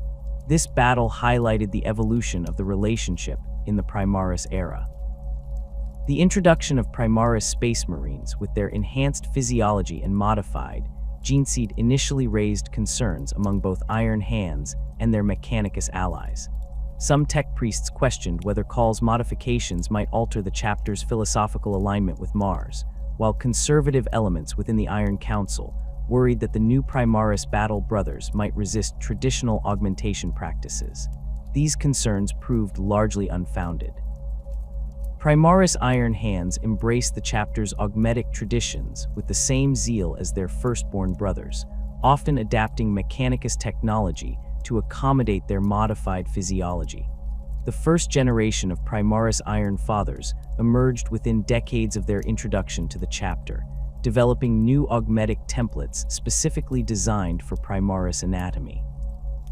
These innovations were subsequently shared with the Mechanicus, strengthening bonds that had momentarily been strained by Call's independent development of the Primaris project. The War of the Beast in the 32nd millennium presented an existential threat to the Imperium that had barely recovered from the wounds of the Horus Heresy. As massive Orkwa forces coalesced around the leadership of the creature, known only as the Beast, the Iron Hands found themselves facing an enemy that challenged their technological superiority with unexpected ingenuity. The Greenskin forces had developed technologies previously thought impossible for their species, including gravity weapons and massive attack moons capable of planetary assault. When the Orc attack moon appeared in Terra's orbit, the Iron Council convened an emergency session. 3 clan companies, Rawcon, Kargal, and Saugal, were immediately dispatched to reinforce the Sol system's defenses. The remaining forces were strategically positioned throughout neighboring sectors to counter secondary Orc advances and prevent the Xenos from consolidating their gains. Clan Rawcon, under Iron Captain Vorkus, deployed directly to Terra's surface, establishing defensive positions around critical Mechanicus facilities in the Oro region. The Iron Hands' expertise in siege warfare proved invaluable as they reinforced vulnerable infrastructure against potential ground assault. Their engineers worked alongside Mechanicus tech priests to develop countermeasures against the Orcs' gravity weapons, modifying void shield generators to create localized gravitational stability fields. Meanwhile, Clan Kargal vessels joined the Imperial Navy's desperate void battle against the attack moon.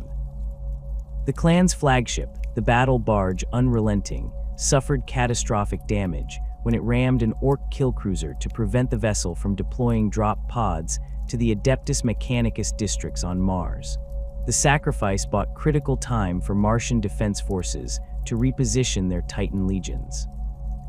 Despite losing nearly 60% of their battle brothers, Clan Kargal continued fighting throughout the conflict, salvaging weapons from their damaged vessels to arm makeshift defense platforms in Mars orbit. The most significant Iron Hands contribution came during the assault on the Beast's primary attack moon. Iron Father Cardin Volt led a strike force of Terminator armored veterans alongside Imperial Fists and Adeptus Mechanicus specialists. While other forces engaged the Orc defenders directly, Volt's team targeted the Moon's gravitational control systems. The Iron Father's extensive augmetic enhancements allowed him to interface directly with captured Orc technology, identifying vulnerabilities that even Mechanicus tech priests had overlooked.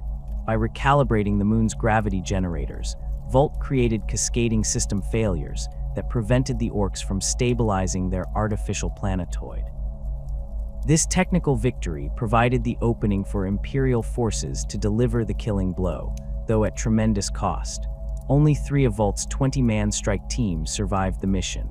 The Iron Father himself suffered such extensive damage that nearly 80% of his body required augmetic replacement upon his return to Medusa.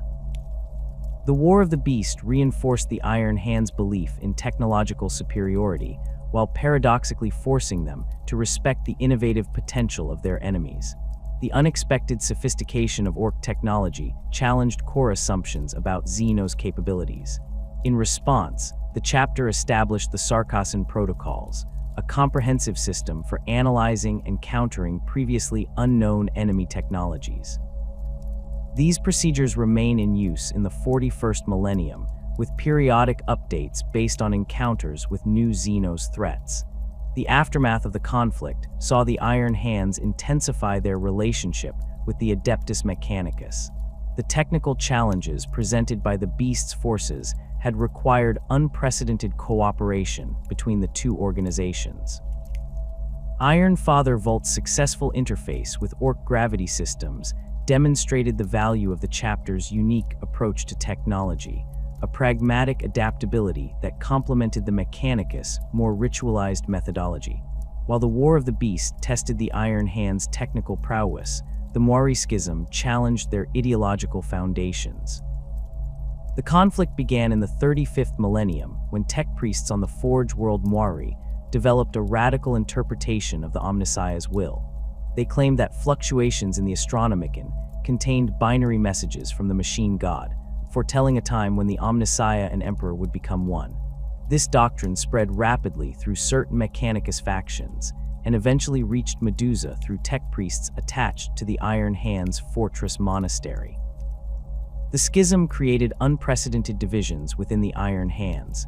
Clan Morrigal, whose Iron Captain had studied extensively on Moiri before the controversy erupted, embraced elements of the new doctrine.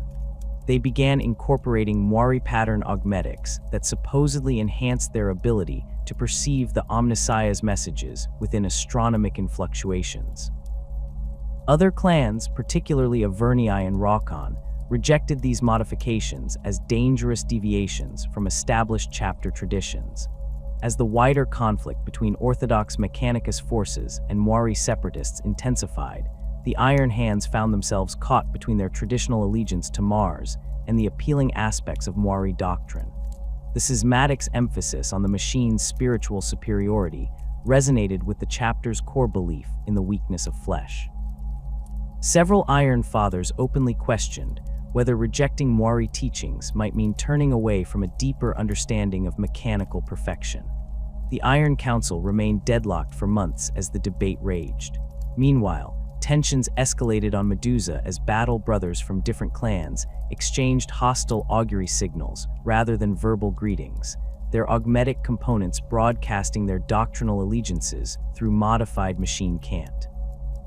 When a skirmish between Morrigal and Raucon forces erupted in the Felgaethi Mountains, the Council finally took decisive action. Iron Father Odek Mor, whose unwavering loyalty to traditional Mechanicus doctrine had earned him the title, the Maimed, for refusing Moiri pattern augmetics, proposed a radical solution. Clan Morrigal would be officially disbanded, its battle brothers distributed among other clans where their beliefs could be monitored and gradually corrected. Those who refused reassignment would be given a choice: renounce Moiri doctrine or leave Medusa permanently. The majority of Morrigal accepted reassignment, though their integration proved difficult. Those who refused departed with a contingent of like-minded battle brothers from other clans, eventually forming the Sons of Medusa chapter. This successor chapter maintained many Iron Hands traditions while incorporating Maori theological elements, creating a distinct identity that acknowledged their origins while embracing their ideological differences. The schism's resolution demonstrated the Iron Hands' ultimate pragmatism. Rather than engaging in the kind of ideological purges that characterized many Mechanicus internal conflicts, they found a solution that preserved chapter strength while removing the immediate source of division. Nevertheless, the episode left lasting effects on Iron Hands' doctrine. Certain Maori technical innovations were quietly retained even as their theological underpinnings were rejected, demonstrating the chapter's ability to separate practical utility from ideological significance. The Damocles Gulf crusade against the expanding Tau Empire in the late 41st millennium presented the Iron Hands with a different kind of challenge. The Tau's technological sophistication rivaled Imperial capabilities in many areas, and their philosophy of continuous innovation stood in stark contrast to the Mechanicus' more conservative approach to technological development. For the Iron Hands, who valued technology as the path to strength, the Tau represented both a threat and a technical curiosity. Clan Cargill formed the primary Iron Hands contingent during the Crusade, deploying alongside White Scars and Ultramarines forces. While their brother chapters focused on countering Tau mobility tactics, the Iron Hands targeted the Xeno's technological infrastructure. Iron Captain Kara's developed specialized EMP weapons designed to disrupt Tau battlesuit systems, exploiting vulnerabilities identified through careful analysis of previous engagements. The campaign reached its climax during the assault on Daleth, one of the Tau's core Sept worlds. Iron Hands Terminators teleported directly into a Tau research facility, where intelligence suggested new weapon systems were being developed. What they found exceeded their expectations: prototype rail weapons with significantly improved penetration capabilities, and experimental battlesuit variants incorporating limited stealth field technology. Rather than simply destroying these developments, Iron Father Malkon Pharaohs ordered his tech marines to capture intact examples for analysis. This decision proved controversial among the Crusade's leadership, with some commanders questioning whether studying Xeno's technology crossed the line into tech heresy. Pharaohs defended his actions by citing the Sarkassan protocols established after the War of the Beast. Understanding enemy technology was essential to countering it effectively. The Crusade's eventual withdrawal, due to the approaching Tyranid Hive Fleet behemoth, prevented the Iron Hands from fully implementing countermeasures based on their analysis. However, the technical data they gathered proved invaluable during subsequent encounters with Tau forces. Modifications to Iron Hands armor based on this intelligence improved resistance to Tau pulse weapons by approximately 30%, significantly reducing casualties in later engagements. The 13th Black Crusade and the fall of Cadia in the early 42nd millennium tested the Iron Hands' strategic doctrine as never before.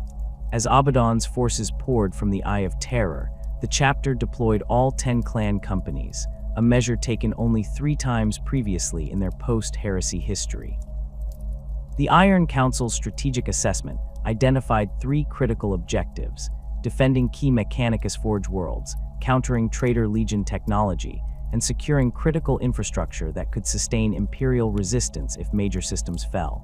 Clan Rakon, under Iron Father Christos, deployed to the Cadian Gate itself. Their forces focused on supporting the Mechanicus contingents, defending critical manufacturing centers on Cadia's surface. As the planet's situation deteriorated, Christos made the difficult decision to prioritize the evacuation of irreplaceable technical personnel and equipment over continued defense of positions that tactical analysis deemed unsustainable. This pragmatic approach saved numerous tech priests and critical STC fragments, though it earned Christos criticism from Imperial commanders who viewed the withdrawals as premature abandonment of defensive positions. The Iron Father's data logs, recovered after his death during the final evacuation, revealed comprehensive tactical simulations showing that continued defense would have resulted in complete loss of personnel and materials with no strategic benefit. Meanwhile, Clan Avernii vessels engaged Abaddon's fleet directly, targeting ships identified as carrying Dark Mechanicus forces. Their boarding actions specifically aimed to prevent the traitors from capturing advanced Imperial technology. During one such operation, Terminator squads from Avernii teleported onto the mechanized horror known as the Vengeful Spirit itself, destroying a Dark Mechanicus ritual intended to corrupt the vessel's machine spirit further. Though only 3 battle brothers returned from this mission, their action prevented the deployment of corrupted scrap code that could have disabled Imperial vessels throughout the sector. As Cadia finally fell and the Great Rift tore reality across the galaxy, the Iron Hands implemented contingency protocols developed centuries earlier for exactly such a catastrophic scenario. Clan companies distributed themselves across key strategic locations, establishing self-sufficient operations that could function without centralized command if warp storms prevented communication with Medusa. Each deployment included tech marines capable of maintaining all essential equipment and apothecaries with gene seed storage capabilities, ensuring the chapter could rebuild even if completely isolated. The Medusa system itself came under attack from demons of Slaanesh, drawn by the psychic trauma of Cadia's destruction. Iron Hand's defensive positions around the Iron Tower held firm, their battle brothers' extensive augmetic modifications providing significant resistance to the emotional manipulations that formed the core of Slaaneshi attack strategies. The demons found little purchase against warriors who had systematically replaced emotional centers of their brains with logic engines and targeting cogitators. In the dark Imperium that followed Cadia's fall, the Iron Hand's self-sufficiency proved invaluable. Clan companies cut off from Medusa by the Great Rift maintained operational effectiveness through their integrated forge facilities and decentralized command structure. When Robute Guilliman's Indomitus crusade eventually reached Iron Hand's controlled space, they found not desperate survivors, but functioning military operations that had continued prosecuting the Emperor's wars despite their isolation. The arrival of Primaris reinforcements presented both opportunity and challenge for the chapter. These new warriors, with their enhanced physiology and modified gene seed, offered improved combat capabilities, but raised questions about how they would integrate with Iron Hand's traditions of extensive augmentation. Iron Father Pharaohs, who had studied the Primaris implantation process extensively, developed modified augmetic protocols specifically designed for their altered physiology. These campaigns across 10 millennia demonstrate the Iron Hand's consistent approach to warfare, technological superiority, applied with cold pragmatism and absolute dedication to victory regardless of cost. From the War of the Beast to the defense of the Imperium Nihilus, the sons of Ferrus Manus have remained true to their core philosophy.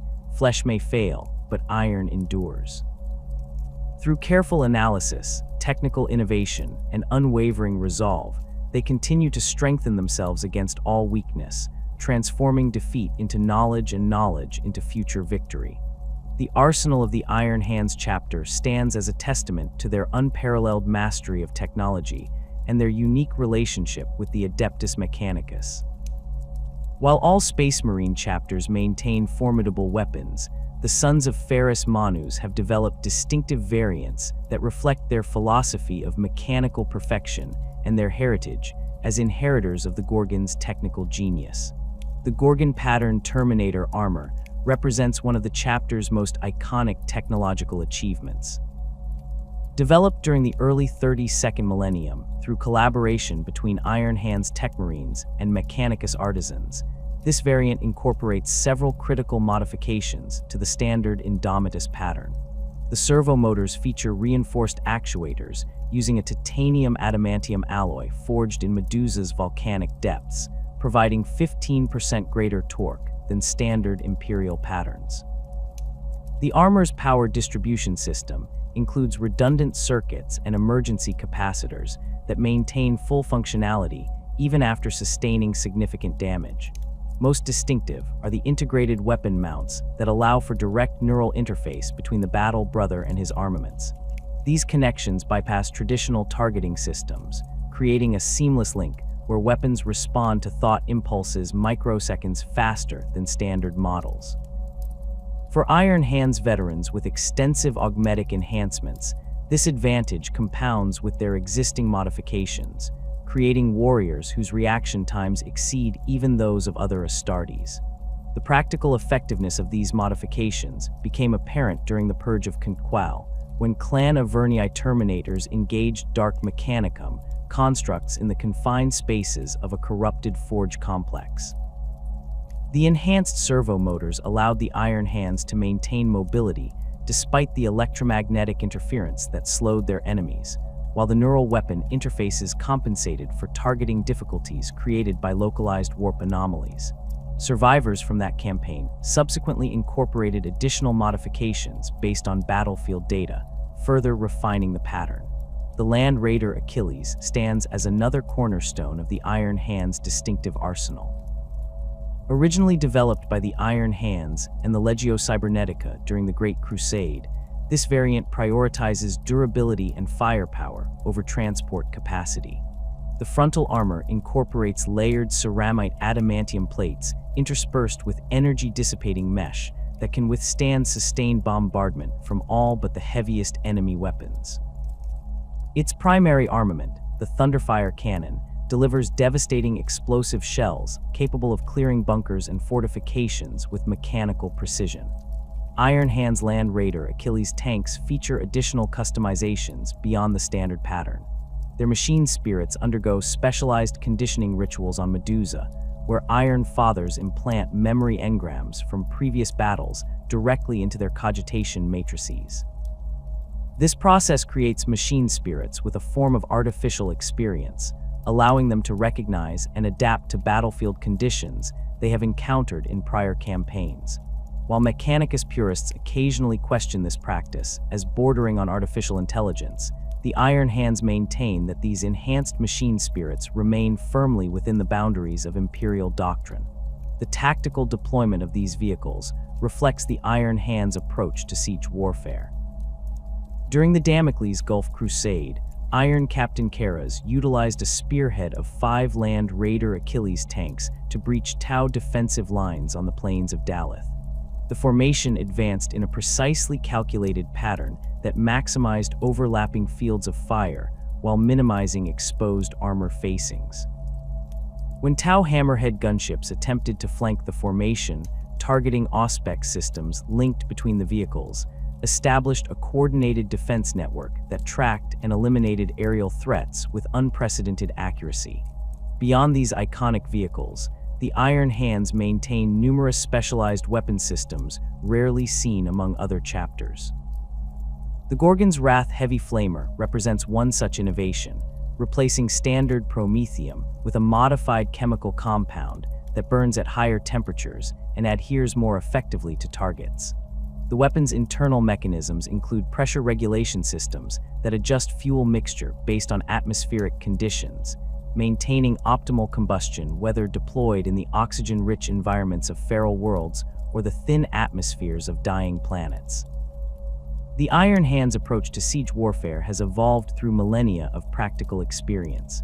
Unlike Imperial Fists, who emphasize defensive fortification, or Iron Warriors, who favor overwhelming firepower, the Sons of Ferrus Manus approach sieges as technical problems to be solved through methodical analysis and precise application of force.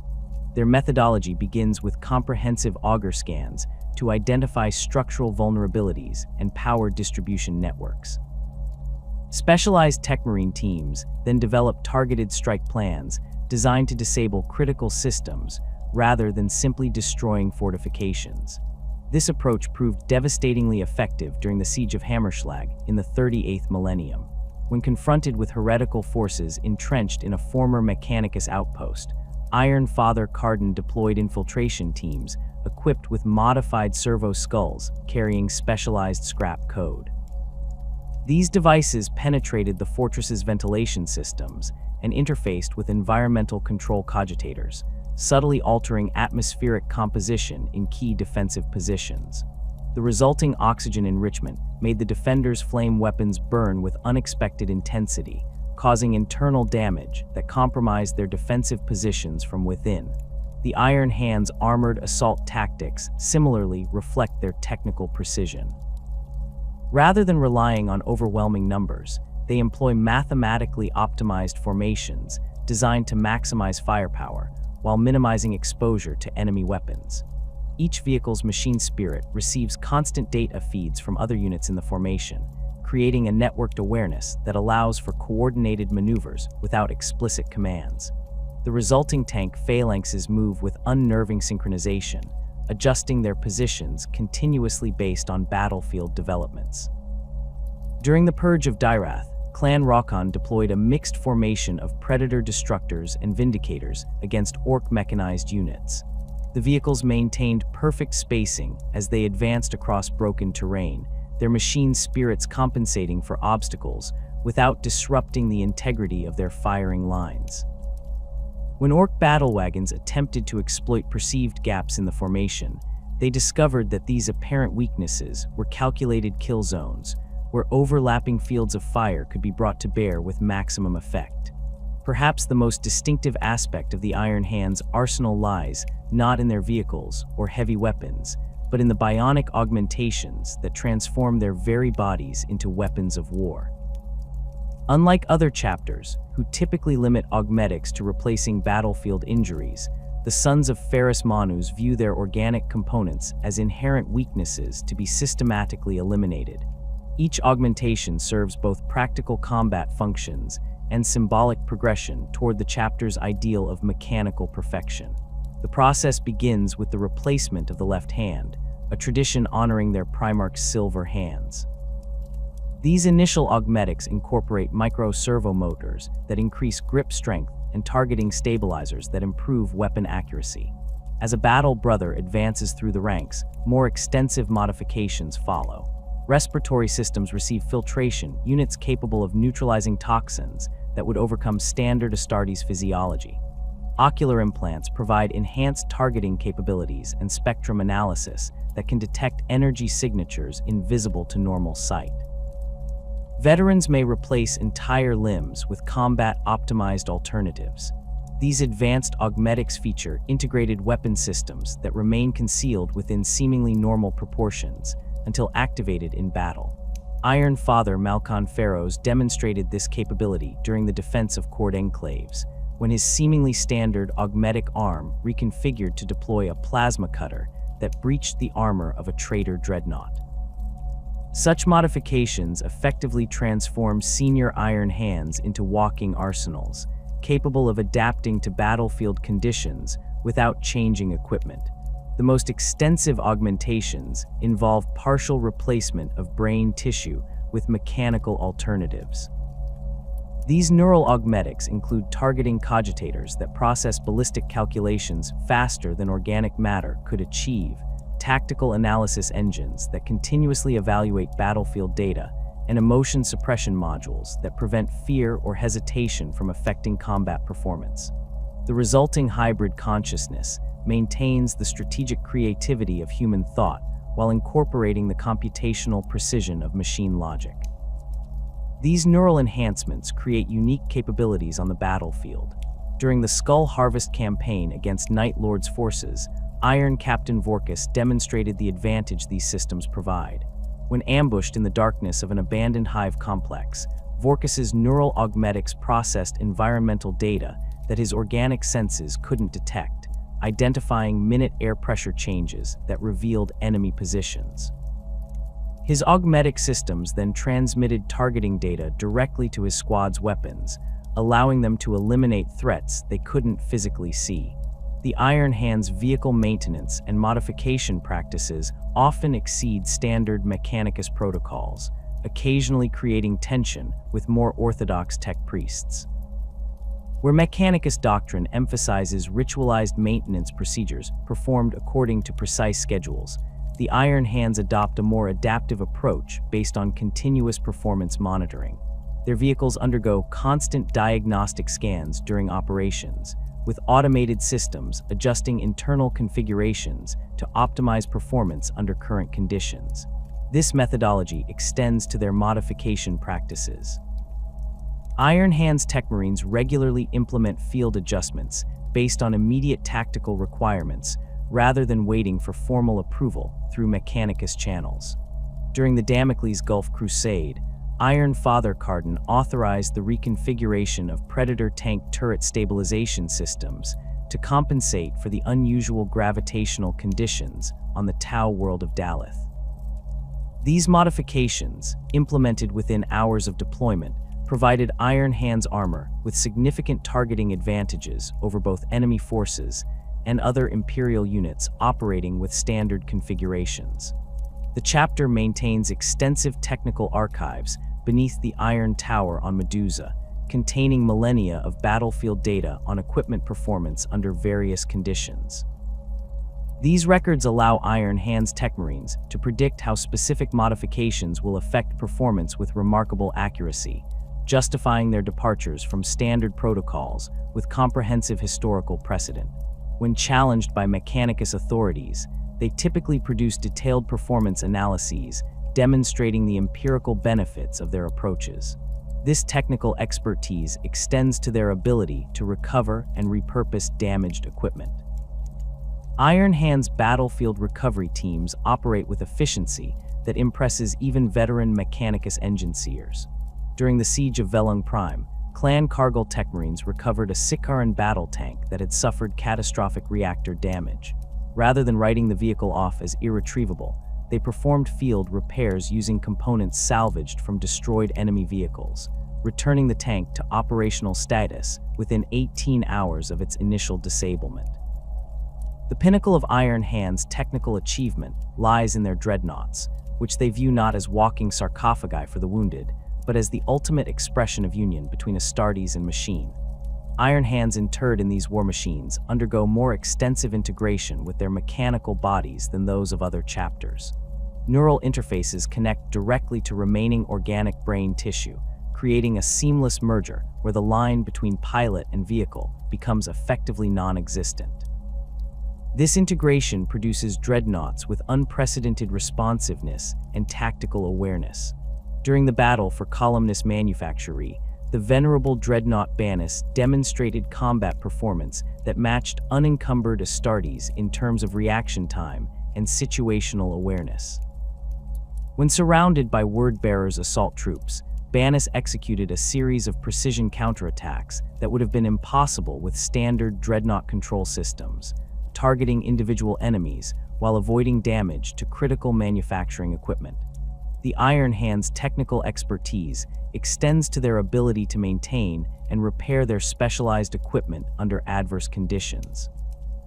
Each clan company maintains dedicated forge units capable of performing field repairs that would normally require full Mechanicus facilities. These mobile workshops include automated fabrication systems that can produce replacement components from raw materials, allowing Iron Hand's forces to sustain extended campaigns without external supply lines. This self-sufficiency proved critical during the Moiri Schism, when certain Mechanicus factions temporarily suspended support for the chapter. Iron Hand's forces continued operations without interruption, their organic forges maintaining equipment that would have fallen into disrepair without Mechanicus attention. The experience reinforced the chapter's determination to maintain technical independence even while cultivating close relationships with Mars. The leadership structure of the Iron Hands differs fundamentally from most other chapters of the Adeptus Astartes. While chapters typically follow a strict hierarchy culminating in a single chapter master, the Sons of the Gorgon operate under the collective guidance of the Iron Council. This unusual arrangement emerged directly from the trauma of the Drop Site Massacre, where the death of Ferrus Manus demonstrated the vulnerability inherent in centralized command. Nevertheless, throughout their long history, certain individuals have risen to prominence, shaping the chapter's development through their actions and philosophies. Iron Father Cardan Strono stands as perhaps the most influential Iron Hand of the post-heresy era. Unlike the traditional chapter masters of other legions, Stronos has never claimed permanent leadership, instead serving as the voice of the council when circumstances require a single representative. His rise began during the Scorian Sector campaigns in the 36th millennium, where his tactical acumen preserved Iron Hand's forces during a series of brutal confrontations with Eldar Corsairs from Craftworld Alatok. Stronos' distinctive leadership philosophy emphasizes strategic flexibility over dogmatic adherence to tradition. While fully embracing the chapter's belief in the weakness of flesh, he maintains that mental adaptability represents the true strength of the Iron Hands.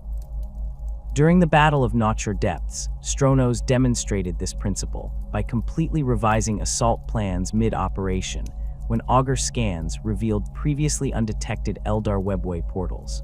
Rather than committing to the original strategy, he redistributed forces to create a defensive perimeter that successfully contained the Eldar reinforcements when they emerged.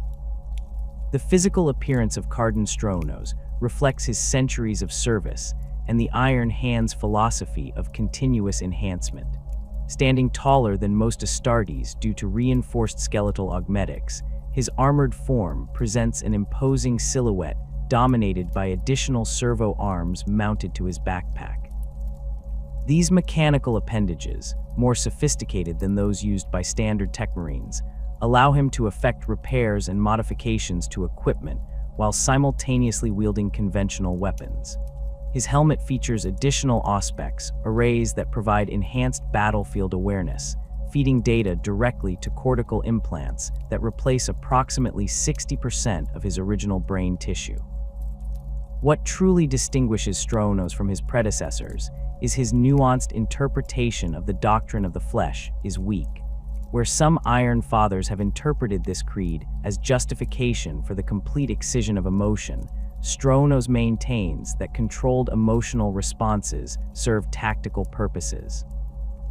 During the defense of Medusa against Dark Eldar raiders in the late 39th millennium, he famously countermanded an Iron Father who had ordered the abandonment of civilian mining settlements to concentrate defenses around chapter assets.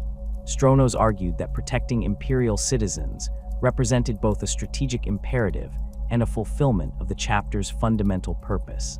This incident marked a subtle but significant shift in Iron Hands doctrine.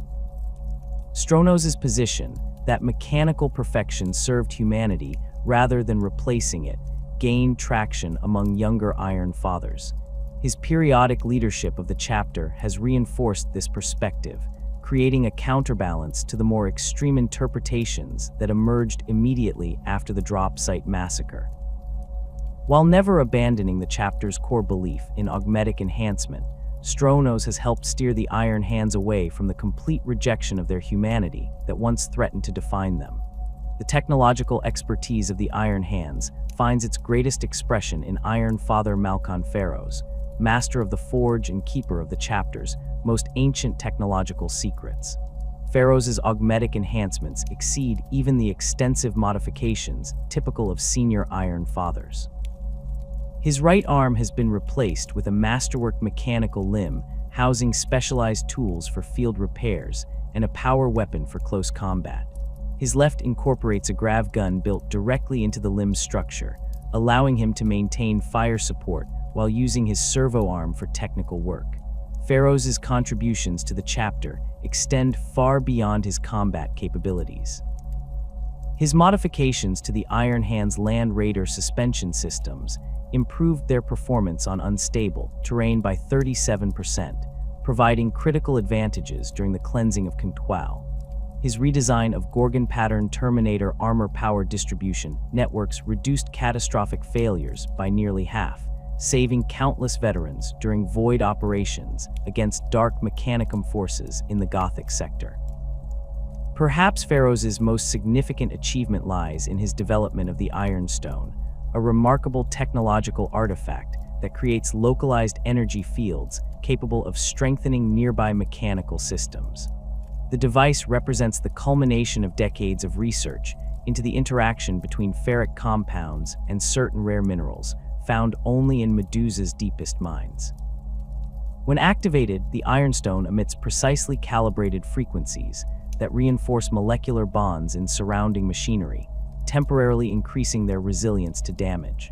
The Ironstone first demonstrated its effectiveness during the Battle of Ghoulrite Hive, where Iron Hands forces faced Dark Mechanicum, constructs employing warp-enhanced weaponry. Vehicles and battle brothers within the Ironstones influence withstood attacks that had previously caused catastrophic damage to similar units. Post-battle analysis confirmed a 29% increase in structural integrity among affected systems, providing empirical validation of Ferrus's theoretical work.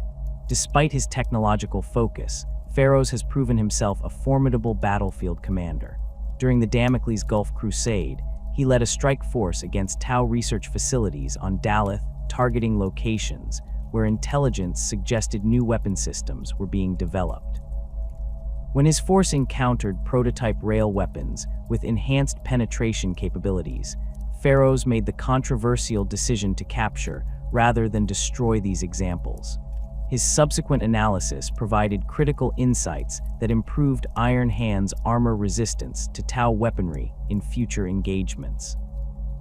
Ferrus maintains the most extensive augmetic modifications of any current Iron Father, with approximately 84% of his original biological tissue replaced with mechanical alternatives. His remaining organic components are primarily portions of his brain tissue and specialized neural interfaces that allow him to commune with machine spirits at an unprecedented level. Rumors persist among the chapter serfs that Ferrus can diagnose mechanical failures simply by placing his augmetic hand on damaged equipment, his neural interfaces detecting minute vibrations and temperature variations imperceptible to standard diagnostic tools. While Iron Father Stronos and Malkon Ferrus represent the chapter's current leadership, understanding the Iron Hands requires examination of those heroes who shaped their development during the tumultuous years following the Horus Heresy. Among these, few loom larger than Shadrach Medusan, whose guerrilla campaign against traitor forces during the heresy itself established tactical precedents that continue to influence chapter operations 10 millennia later. Medusan's rise to prominence came in the chaotic aftermath of the Drop Site Massacre. As one of the highest-ranking Iron Hands officers to escape Istvan V, he assumed de facto leadership of the scattered survivors, gathering them aboard the strike cruiser Sisypheum.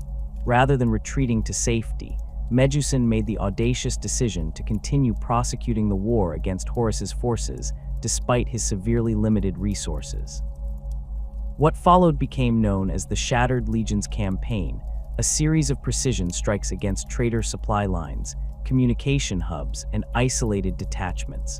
Medusan's force, comprising survivors from the Iron Hands, Salamanders, and Raven Guard, employed hit-and-run tactics that maximized their impact while minimizing exposure to the overwhelming traitor forces. His understanding of mechanized warfare allowed him to identify critical vulnerabilities in enemy logistics chains, targeting fuel depots and ammunition stores that couldn't be easily replaced. The Battle of Dwell exemplified Medusan's approach. Intelligence indicated that a word-bearer's detachment had established a forward base on this agricultural world to process supplies for the traitor advance. Rather than engaging the enemy directly, Medusan deployed infiltration teams to contaminate fuel reserves with specialized compounds developed by his tech marines. When the word-bearers departed, their vessels suffered catastrophic engine failures that left them vulnerable to precisely calculated ambushes in the Maelstrom's edge. Medusan's most audacious operation targeted Horus himself. Using intelligence gathered from captured traitor communications, he identified a gathering of senior traitor commanders aboard the Vengeful Spirit. Leading a hand-picked team of Avernii clan veterans, Medusan teleported directly onto the flagship with a single objective, the assassination of the War Master. Though the attempt ultimately failed due to the intervention of Perdurabo, it came closer to succeeding than any other Imperial operation during the heresy. The tactical doctrines developed during Medusan's guerrilla campaign continue to influence Iron Hand's operations in the 41st millennium. His emphasis on precision targeting of enemy vulnerabilities rather than direct confrontation informs the chapter's approach to asymmetric warfare. The specialized infiltration protocols he developed for operations against superior forces remain part of Iron Hand's training regimens, periodically updated but fundamentally unchanged from their original formulation. Medusan's ultimate fate remains unknown. Historical records indicate he continued operations against traitor forces throughout the heresy, but no confirmed account of his death exists. Some chapter legends suggest he led a final mission against Death Guard forces near the Ruinstorm's edge, while others claim he survived to reach Terra before the final siege. This uncertainty has led some Iron Fathers to incorporate Medusan's tactical doctrines into their own command protocols, preserving his legacy through practical application rather than mere veneration. The influence of Iron Captain Banus represents another crucial thread in the chapter's development. Unlike Medusan, whose legacy stems primarily from his Heresy-era campaigns, Banus shaped Iron Hand's doctrine during the early Reformation period, when the Codex Astartes was being implemented across the fragmented Space Marine legions. As commander of Clan Cargol, Banus found himself caught between the chapter's traditional clan structure and the standardized organization prescribed by Guilliman's treatise. Banus's solution demonstrated the pragmatic innovation that characterizes the finest Iron Hands leaders. Rather than abandoning clan traditions or rejecting Codex principles outright, he developed a hybrid organizational structure that preserved Medusan cultural elements while incorporating tactical formations from the Codex. Under his leadership, Clan Cargol organized its forces into nominal squads and companies as prescribed by the Codex, but maintained the traditional clan hierarchy for command purposes. This approach allowed the Iron Hands to present the appearance of Codex compliance to Imperial authorities while preserving their distinctive operational methodology. Banus documented this system in the Liber Ferrum, a tactical manual that became required study for newly promoted Iron Captains. The text includes detailed analyses of how Codex formations can be adapted to clan warfare traditions, complete with historical examples from Cargol operations that demonstrate the effectiveness of this integrated approach. Banus's contributions extended beyond organizational theory. During the Moari Schism, he maintained Clan Cargol's doctrinal purity while advocating for measured response rather than purging. His position that technical innovations could be separated from theological heresy helped preserve valuable Moari technological developments even as their religious underpinnings were rejected. This pragmatic approach to ideological conflict established precedents that would guide the chapter through subsequent doctrinal disputes. The final days of Banus exemplify the Iron Hand's view of dreadnought interment not as a tragic necessity, but as the ultimate union of Astartes and machine. After sustaining catastrophic injuries during the Siege of Hammerschlag, Banus underwent the complex technical rituals that transferred his consciousness into a Contemptor dreadnought chassis. Historical records indicate he specifically requested this transition rather than accepting conventional medical treatment that might have preserved more of his organic form. As a dreadnought, Banus served for another 3 centuries, his tactical acumen enhanced by machine systems that compensated for the loss of his organic body. During the battle for Columnus Manufactory, he demonstrated combat performance that matched unencumbered Astartes in terms of reaction time and situational awareness. When surrounded by Word-Bearer's assault troops, Banus executed a series of precision counterattacks that would have been impossible with standard dreadnought control systems, targeting individual enemies while avoiding damage to critical manufacturing equipment. The legacy of Iron Father Gabriel Santor occupies a complex position in chapter history. As equerry to Ferrus Manus during the Great Crusade, Santor represented the pinnacle of pre-heresy Iron Hands leadership.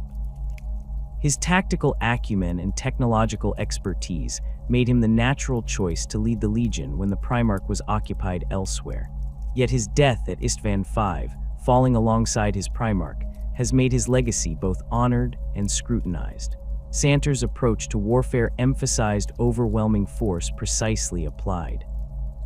During compliance actions on Gariel 9, he coordinated a 3-pronged assault that systematically disabled the planet's defense grid before ground forces even made planetfall. His understanding of both technology and psychology allowed him to identify critical systems whose failure would maximize enemy disorientation while minimizing civilian casualties.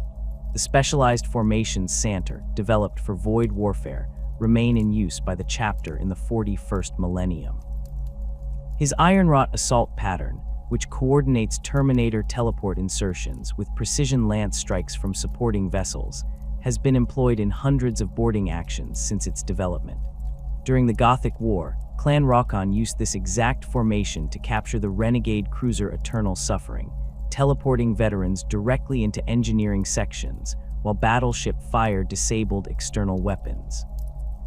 Perhaps Santor's most enduring contribution lies in the combat doctrine known as the Gorgon's Wrath.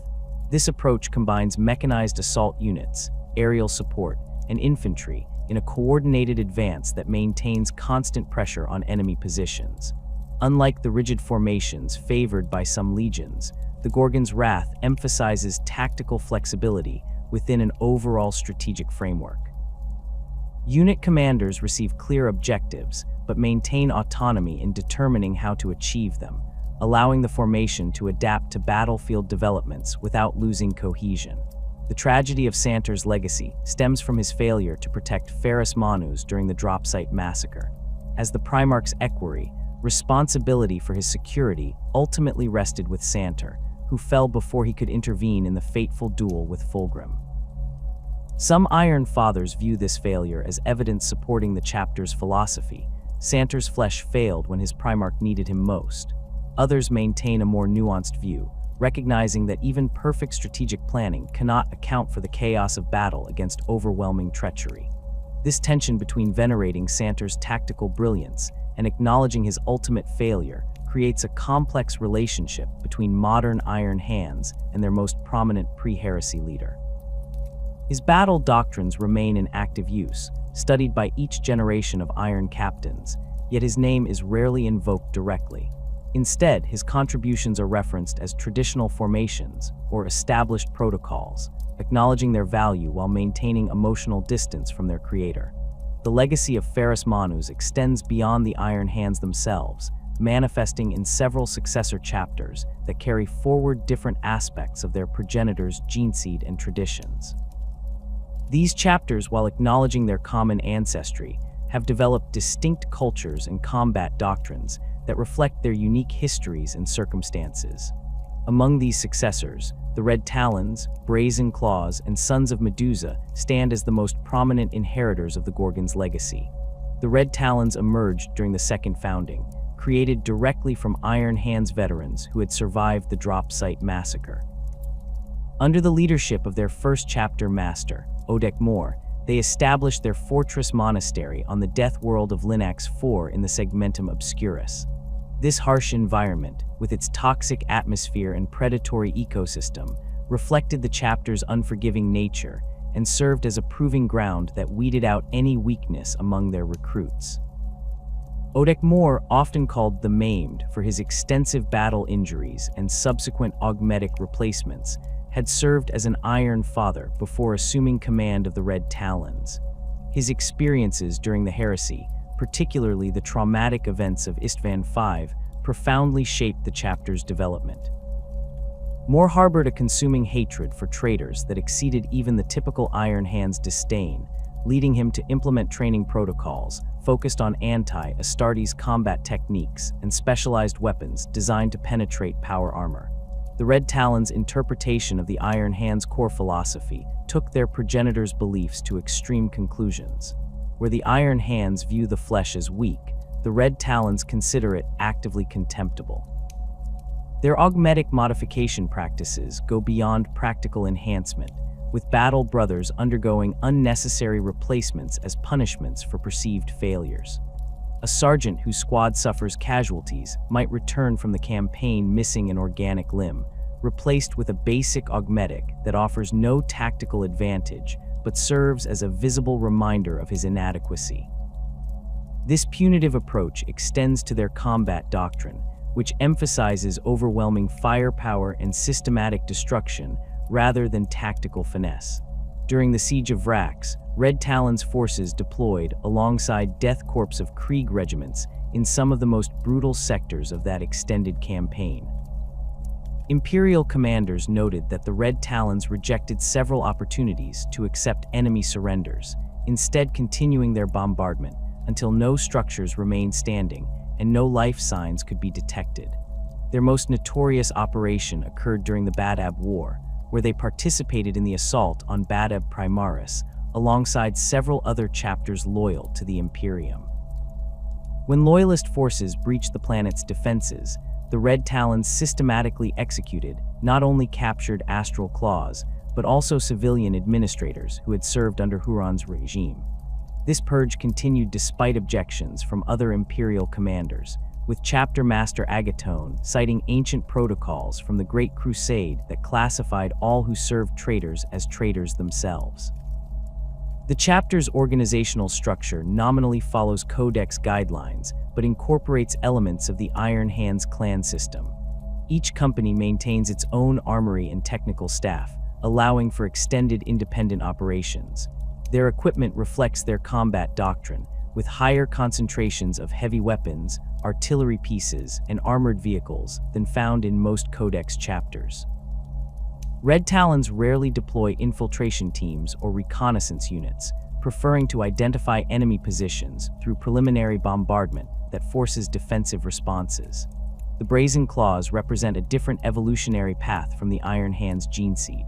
Founded in the 33rd millennium, they established their fortress monastery on Taelis IV, one of the so-called hellish worlds that form a defensive perimeter around the Eye of Terror in the Segmentum Obscurus. This strategic position has defined their chapter history, as they have spent millennia monitoring chaos incursions and launching preemptive strikes against forces attempting to emerge from the Eye. Unlike the Red Talons, the Brazen Claws maintain a more balanced interpretation of Iron Hands philosophy.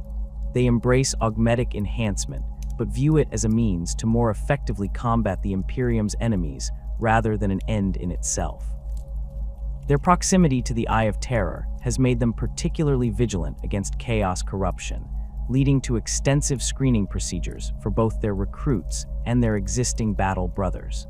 Any Marine showing signs of warp influence or psychological instability is immediately placed in stasis for examination by the chapter's librarians and apothecaries. The Brazen Claws Fortress Monastery incorporates sophisticated monitoring technology that continuously scans the surrounding space for warp anomalies. These systems, developed through collaboration with Mechanicus representatives from nearby Forge worlds, can detect subtle fluctuations that might indicate imminent chaos incursions.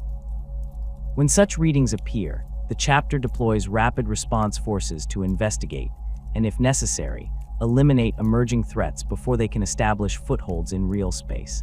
This defensive responsibility has shaped their combat doctrine toward rapid deployment and overwhelming first strikes. Brazen Claws forces typically maintain approximately 70% of their strength in constant readiness, with equipment prepared and drop pods preloaded for immediate launch. This state of perpetual alert has influenced their chapter culture, creating a mindset focused on anticipating enemy movements rather than simply reacting to them. During the 13th Black Crusade, the Brazen Claws found themselves on the front lines as Abaddon's forces poured from the Eye of Terror. Despite being vastly outnumbered, they conducted a series of delaying actions that allowed civilian populations on several worlds to evacuate before Chaos forces could reach them. Their defense of the Agrippina system demonstrated their tactical flexibility, as they transitioned from aggressive preemptive strikes to calculated withdrawals that extracted maximum casualties from advancing enemy forces. The chapter's heraldry reflects both their Iron Hands lineage and their specific mission. Their armor combines bronze tones with deep crimson details, symbolizing both their name and the blood they've shed defending the Imperium's borders. Unlike their progenitors, who often leave augmetic components exposed, the Brazen Claws typically cover their mechanical modifications with armor plating painted to match their standard colors. This practice emerged from practical considerations. Exposed metal components can create distinctive energy signatures that Chaos forces might detect during stealth operations. The most divergent of the Iron Hand's successors are undoubtedly the Sons of Medusa, whose very existence stems from ideological conflict within their parent chapter. Their origin lies in the Moiri schism of the 35th millennium, when a significant faction of tech priests began circulating doctrines that blended traditional Mechanicus theology with prophetic interpretations of astronomic fluctuations. These teachings gain traction among certain Iron Hands, particularly within Clan Morrigal, creating an ideological divide that threatened chapter unity. When the Iron Council ultimately rejected Moiri doctrine and disbanded Clan Morrigal, those battle brothers who refused to renounce their beliefs departed Medusa. Led by Iron Father Valand Cal, these exiles eventually received recognition as a separate chapter through the intercession of the Adeptus Mechanicus, who saw value in maintaining a space marine force aligned with their interests, even if they followed non-standard interpretations of machine cult theology.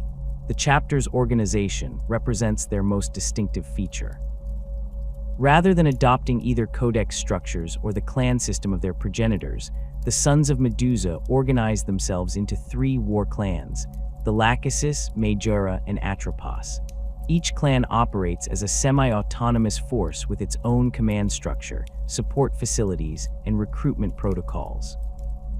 This unusual arrangement emerged directly from the chapter's founding circumstances, as the original exiles came from multiple Iron Hands clans and needed a system that could accommodate their diverse traditions. The Lachesis War Clan typically serves as the chapter's strategic reserve, maintaining the largest concentration of veterans and specialized equipment. Their forces emphasize flexibility, with higher proportions of tactical squads and multi-role vehicles than found in the other clans. During major campaigns, Lachesis elements typically deploy last, their commanders having studied initial battle reports to identify where their forces can make the most significant impact. The Majora War Clan specializes in siege warfare and frontal assaults, maintaining extensive artillery batteries and armored vehicles. Their battle brothers undergo additional training in demolitions and structural analysis, allowing them to identify and exploit weaknesses in enemy fortifications. During the Badab War, Majora forces played a crucial role in breaching the defenses of Badab Primaris, their specialized vindicators deploying experimental ammunition developed specifically to penetrate the unique ferrocrete compounds used in the planet's defensive emplacements. The Atropos War Clan focuses on Zone Mortalis operations and void warfare, with particular emphasis on boarding actions and fighting in confined environments. Their battle brothers train extensively in zero-gravity combat and often modify their armor with additional maneuvering thrusters and magnetic anchor points. During the Gothic War, Atropos boarding teams successfully captured 3 enemy vessels intact, their specialized tactics allowing them to neutralize enemy crews while minimizing damage to critical systems. This tripart organization creates a chapter more adaptable than their Iron Hands progenitors, as each war clan brings specialized capabilities to campaigns. The chapter's overall command rotates between the clan Iron Thanes on a 15-year cycle, ensuring that no single philosophical approach dominates their strategic planning. This system has occasionally created confusion among Imperial commanders unfamiliar with their structure, but the Sons of Medusa's combat effectiveness has generally overcome such administrative complications. The Sons of Medusa maintain closer ties to the Adeptus Mechanicus than even the Iron Hands, their Moiri doctrinal elements having evolved into a distinct theological tradition that venerates the Omnissiah as both the Emperor and the Machine God. Their fortress monastery on the Forge world of Talon's Reach houses extensive technical facilities where battle brothers work alongside tech priests on projects that blend Astartes' combat requirements with Mechanicus technological innovation. This collaboration has produced several unique weapon systems, including the Lachesis pattern plasma cannon that reduces overheating risks through a modified electromagnetic containment field. The chapter's augmetic modification practices reflect their distinct philosophical approach, where Iron Hands replacements emphasize functionality and the elimination of weakness.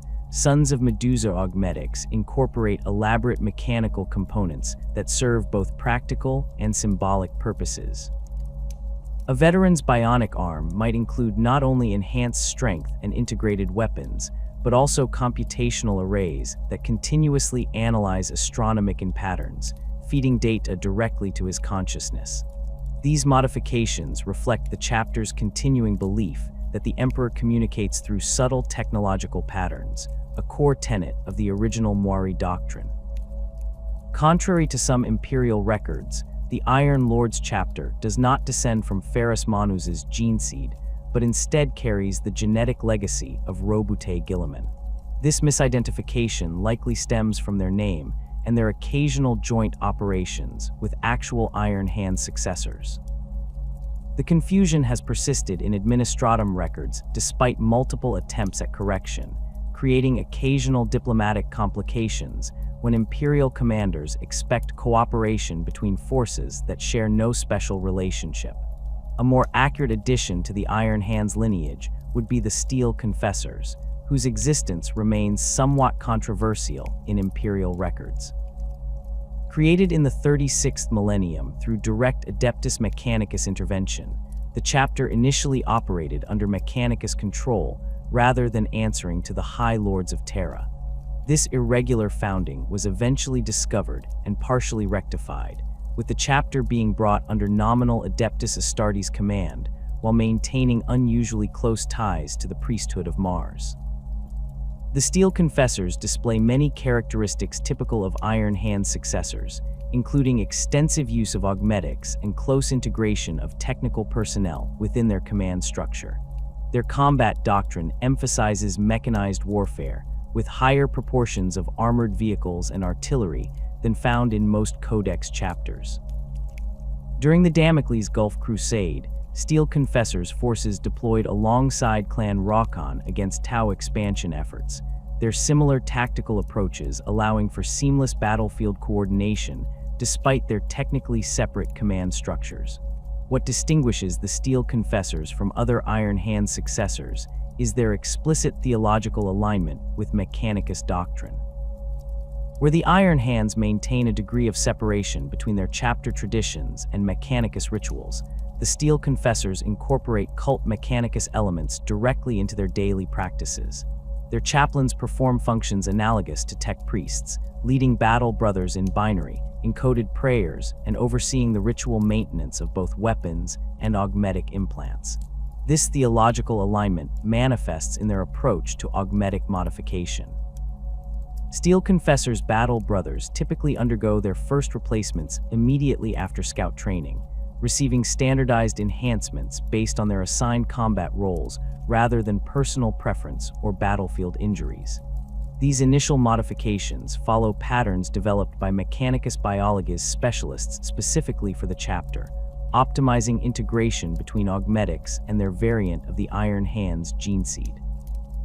Through these diverse successor chapters, the legacy of Ferrus Manus continues to influence Imperial defense across multiple sectors.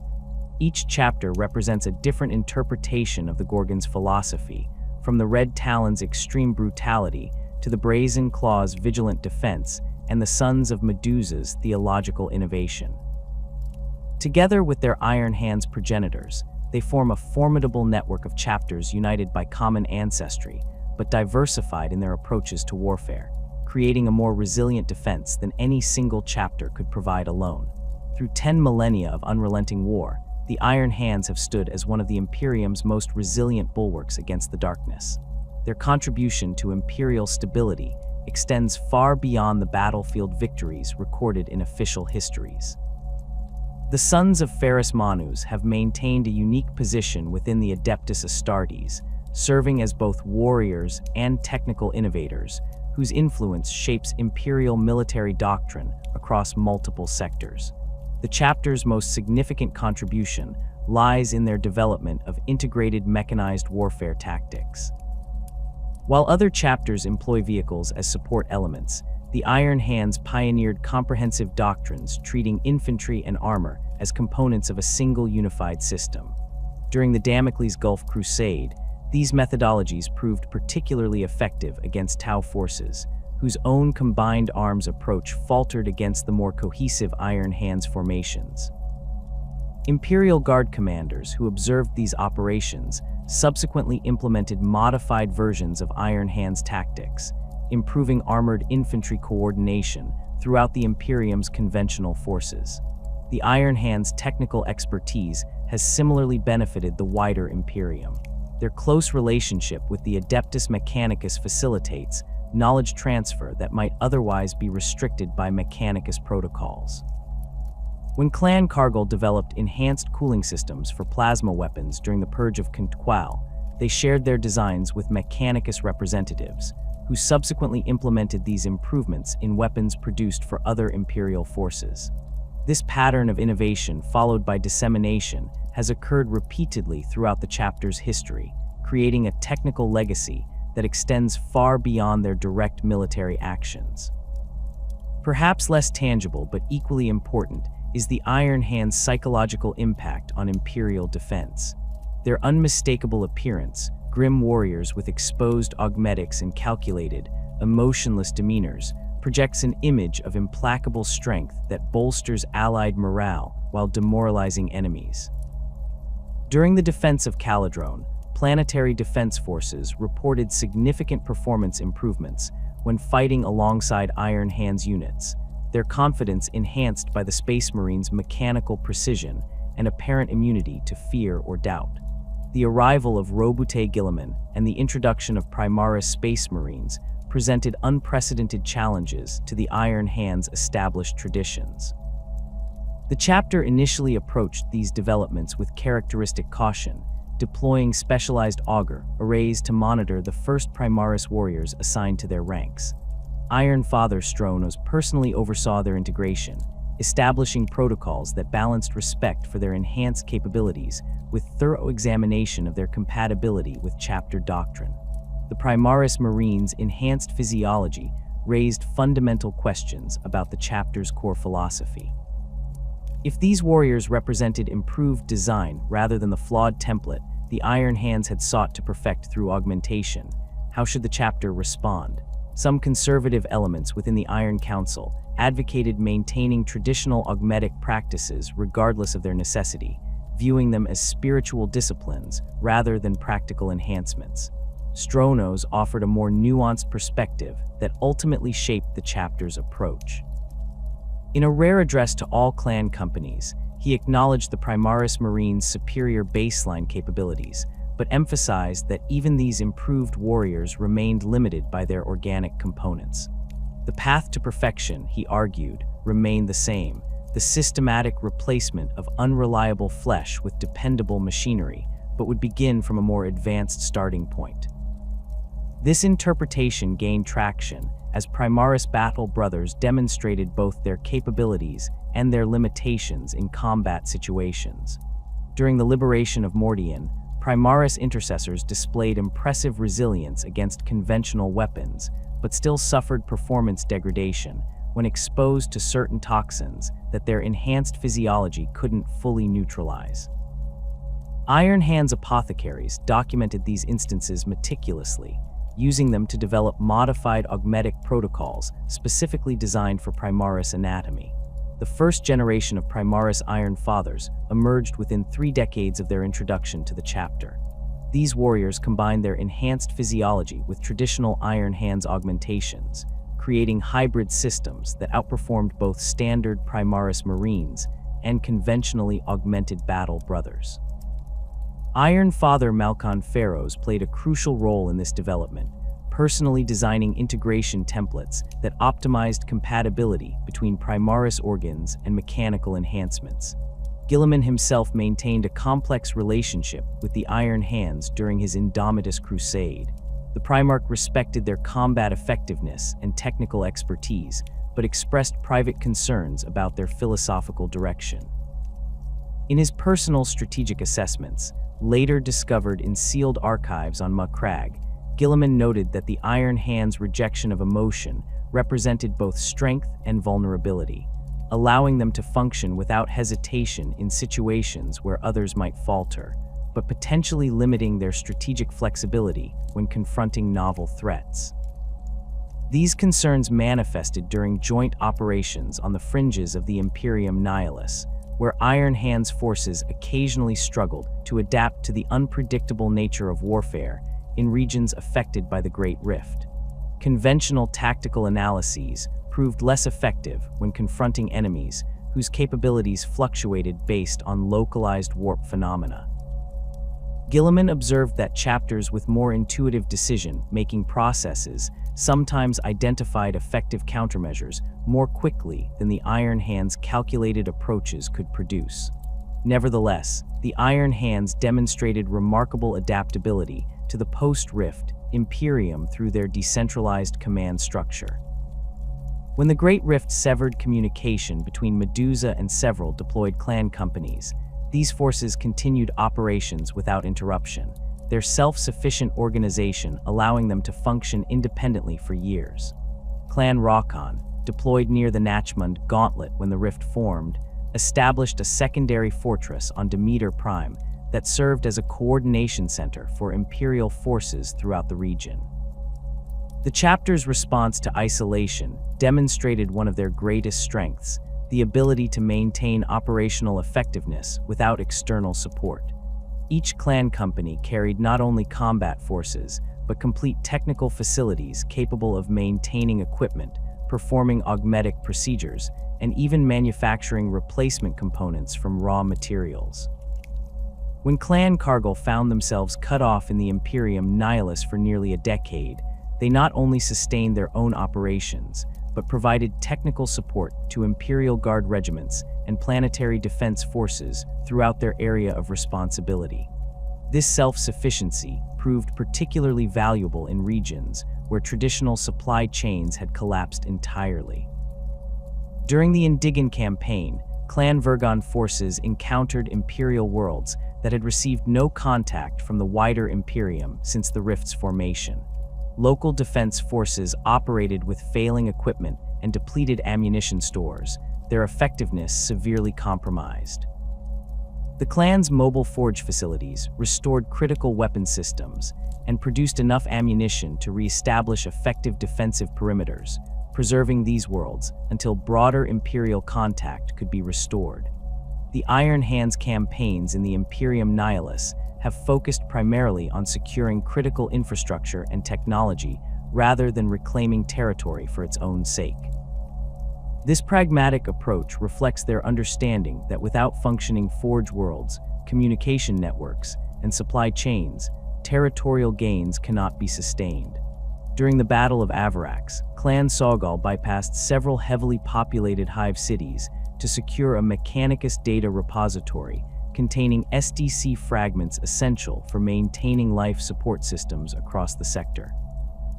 This prioritization occasionally creates tension with other Imperial forces, particularly those focused on population centers or symbolic objectives. When Clan Cargill diverted resources from the defense of Hive Tertius on Kaladar to secure a Promethium refinery complex, Imperial Guard commanders protested the apparent abandonment of civilian populations. The Iron Hands maintained that without the refinery's output, all regional defense forces would lose mobility within weeks, resulting in far greater civilian casualties. Subsequent events vindicated this assessment when the secured facility provided fuel for the counteroffensive that ultimately liberated the Hive. Perhaps the most significant challenge facing the Iron Hands in the Dark Imperium has been the increased prominence of warp-based threats that resist their analytical approach to warfare. Demon incursions, reality distortions, and psychically active enemies operate according to principles that mechanical augmentation cannot easily counter. The chapter has responded by developing specialized training protocols for their librarians, who now receive additional instruction in identifying and neutralizing warp phenomena that might otherwise disrupt mechanized operations. The Horus Heresy demonstrated both the challenge these threats present and the Iron Hands' evolving response. When warp entities manifested across this Forge world's primary manufacturing complex, conventional Iron Hands tactics proved initially ineffective. The demons could phase through physical barriers, render themselves temporarily immune to certain energy wavelengths, and manipulate local gravity fields to disrupt vehicle movements. Clan Rokon forces suffered significant casualties before adapting their approach. The breakthrough came when Iron Father Christos recognized patterns in the seemingly random manifestations. By analyzing data from multiple engagements, he identified correlations between specific demon appearances and fluctuations in the Forge's power grid. This discovery allowed Iron Hand's forces to predict manifestation locations with 68% accuracy, positioning librarian-led strike teams to banish the entities as they appeared. The campaign's successful conclusion demonstrated the chapter's ability to apply their analytical methodology even to ostensibly supernatural threats. Throughout these challenges, the shadow of Ferrus Manus's death continues to influence every aspect of Iron Hand's operations. The psychological wound inflicted at Istvan V has never fully healed, instead becoming institutionalized within chapter doctrine and practice. The belief that flesh failed their Primarch drives the continuous pursuit of mechanical perfection, while the trauma of his decapitation manifests in the ritualized replacement of organic components with augmetic alternatives. This enduring trauma expresses itself most visibly in the chapter's relationship with the Emperor's children. When Iron Hand's forces encounter these traitors, their typical calculated efficiency gives way to cold fury. During the Purge of Conqual, Iron Hand's units pursuing Emperor's Children warband abandoned optimal tactical positions to engage the traitors directly, accepting casualties that could have been avoided through more measured approaches. Iron Chaplains make no attempt to discourage this behavior, instead incorporating ritualized hatred of Fulgrim's sons into their litanies and battle prayers. The question of whether the Iron Hands can ever truly move beyond this defining trauma remains open. Some observers, including certain Primaris battle brothers who lack the generational memory of the heresy, have suggested that the chapter's obsession with their Primarch's death limits their evolution. These voices, though respectful, propose that true strength might come from accepting Ferrus Manus's loss while focusing on his living legacy rather than the manner of his death. Iron Father Stronos has occasionally expressed similar sentiments, though always couched in terms consistent with chapter tradition. During the consecration of new augmetic facilities in the Fortress Monastery, he reminded assembled battle brothers that the Gorgon's greatest strength lay not in his hands, but in his vision, his understanding that humanity's path forward required embracing technology without being consumed by it. This subtle emphasis on Ferrus's wisdom rather than his martyrdom suggests at least some senior leaders recognize the need for psychological evolution. The return of Guilliman has added new dimension to this question. As a living Primarch who knew Ferrus Manus personally, Guilliman represents both opportunity and challenge for the Iron Hands. His memories of their Gene Father, of Ferrus as a brother and fellow commander rather than a distant, idealized figure, offer insights into aspects of the Primarch's personality and philosophy that might have been lost or distorted over the millennia. Some Iron Fathers have sought private audiences with Guilliman specifically to discuss Ferrus Manus, though the contents of these conversations remain closely guarded. What little has emerged suggests that Guilliman has gently challenged certain Iron Hands' interpretations of their Primarch's beliefs, particularly regarding the relationship between humanity and technology. According to fragmentary reports, the returned Primarch suggested that Ferrus viewed mechanical augmentation as a means rather than an end, a tool for more effectively serving humanity rather than a path to transcending it. These perspectives have not yet significantly altered chapter doctrine, but they have sparked renewed examination of pre-heresy texts and artifacts. Iron librarians have devoted increased attention to surviving records of Ferrus Manus's own statements and writings, seeking direct evidence of his views rather than relying on interpretations passed down through generations. This scholarly approach represents a subtle but significant shift for a chapter that has historically focused more on action than introspection. The legacy of the Iron Hands extends far beyond their battlefield accomplishments or even their technical innovations. For 10,000 years, they have embodied a particular vision of humanity's relationship with technology, one that views the machine not as an external tool, but as an integral component of human potential. In a galaxy where technological regression threatens humanity's survival, the Iron Hands stand as guardians of knowledge and capability, preserving critical skills that might otherwise be lost to superstition or decay. Whether they can transcend the trauma that has defined them since the heresy remains uncertain. The shadow of Istvan V may always influence their development, just as Ferrus's silver hands shaped his own complex relationship with technology. Yet even within this psychological framework, the Iron Hands continue to evolve, adapting to new threats and incorporating new technologies while maintaining their fundamental identity as the Sons of the Gorgon. As the Imperium faces unprecedented challenges in the wake of the Great Rift, the Iron Hands' contribution remains essential, not despite their psychological wounds, but in some ways because of them. Their determination to eliminate weakness, born from the trauma of their Primarch's death, drives continuous improvement in both technology and tactics. Their belief that flesh inevitably fails pushes them to develop systems and strategies that compensate for human limitations. In seeking to overcome their own perceived weaknesses, they create strengths that benefit the entire Imperium in its darkest hour. The flesh may be weak, but iron endures. Through 10 millennia of unrelenting war, this simple truth has sustained the sons of Ferrus Manus, transforming their greatest loss into their defining strength. Whatever challenges the future holds, the Iron Hands will face them as they always have, with calculated precision, technological mastery, and the unshakable conviction that through iron, humanity will prevail.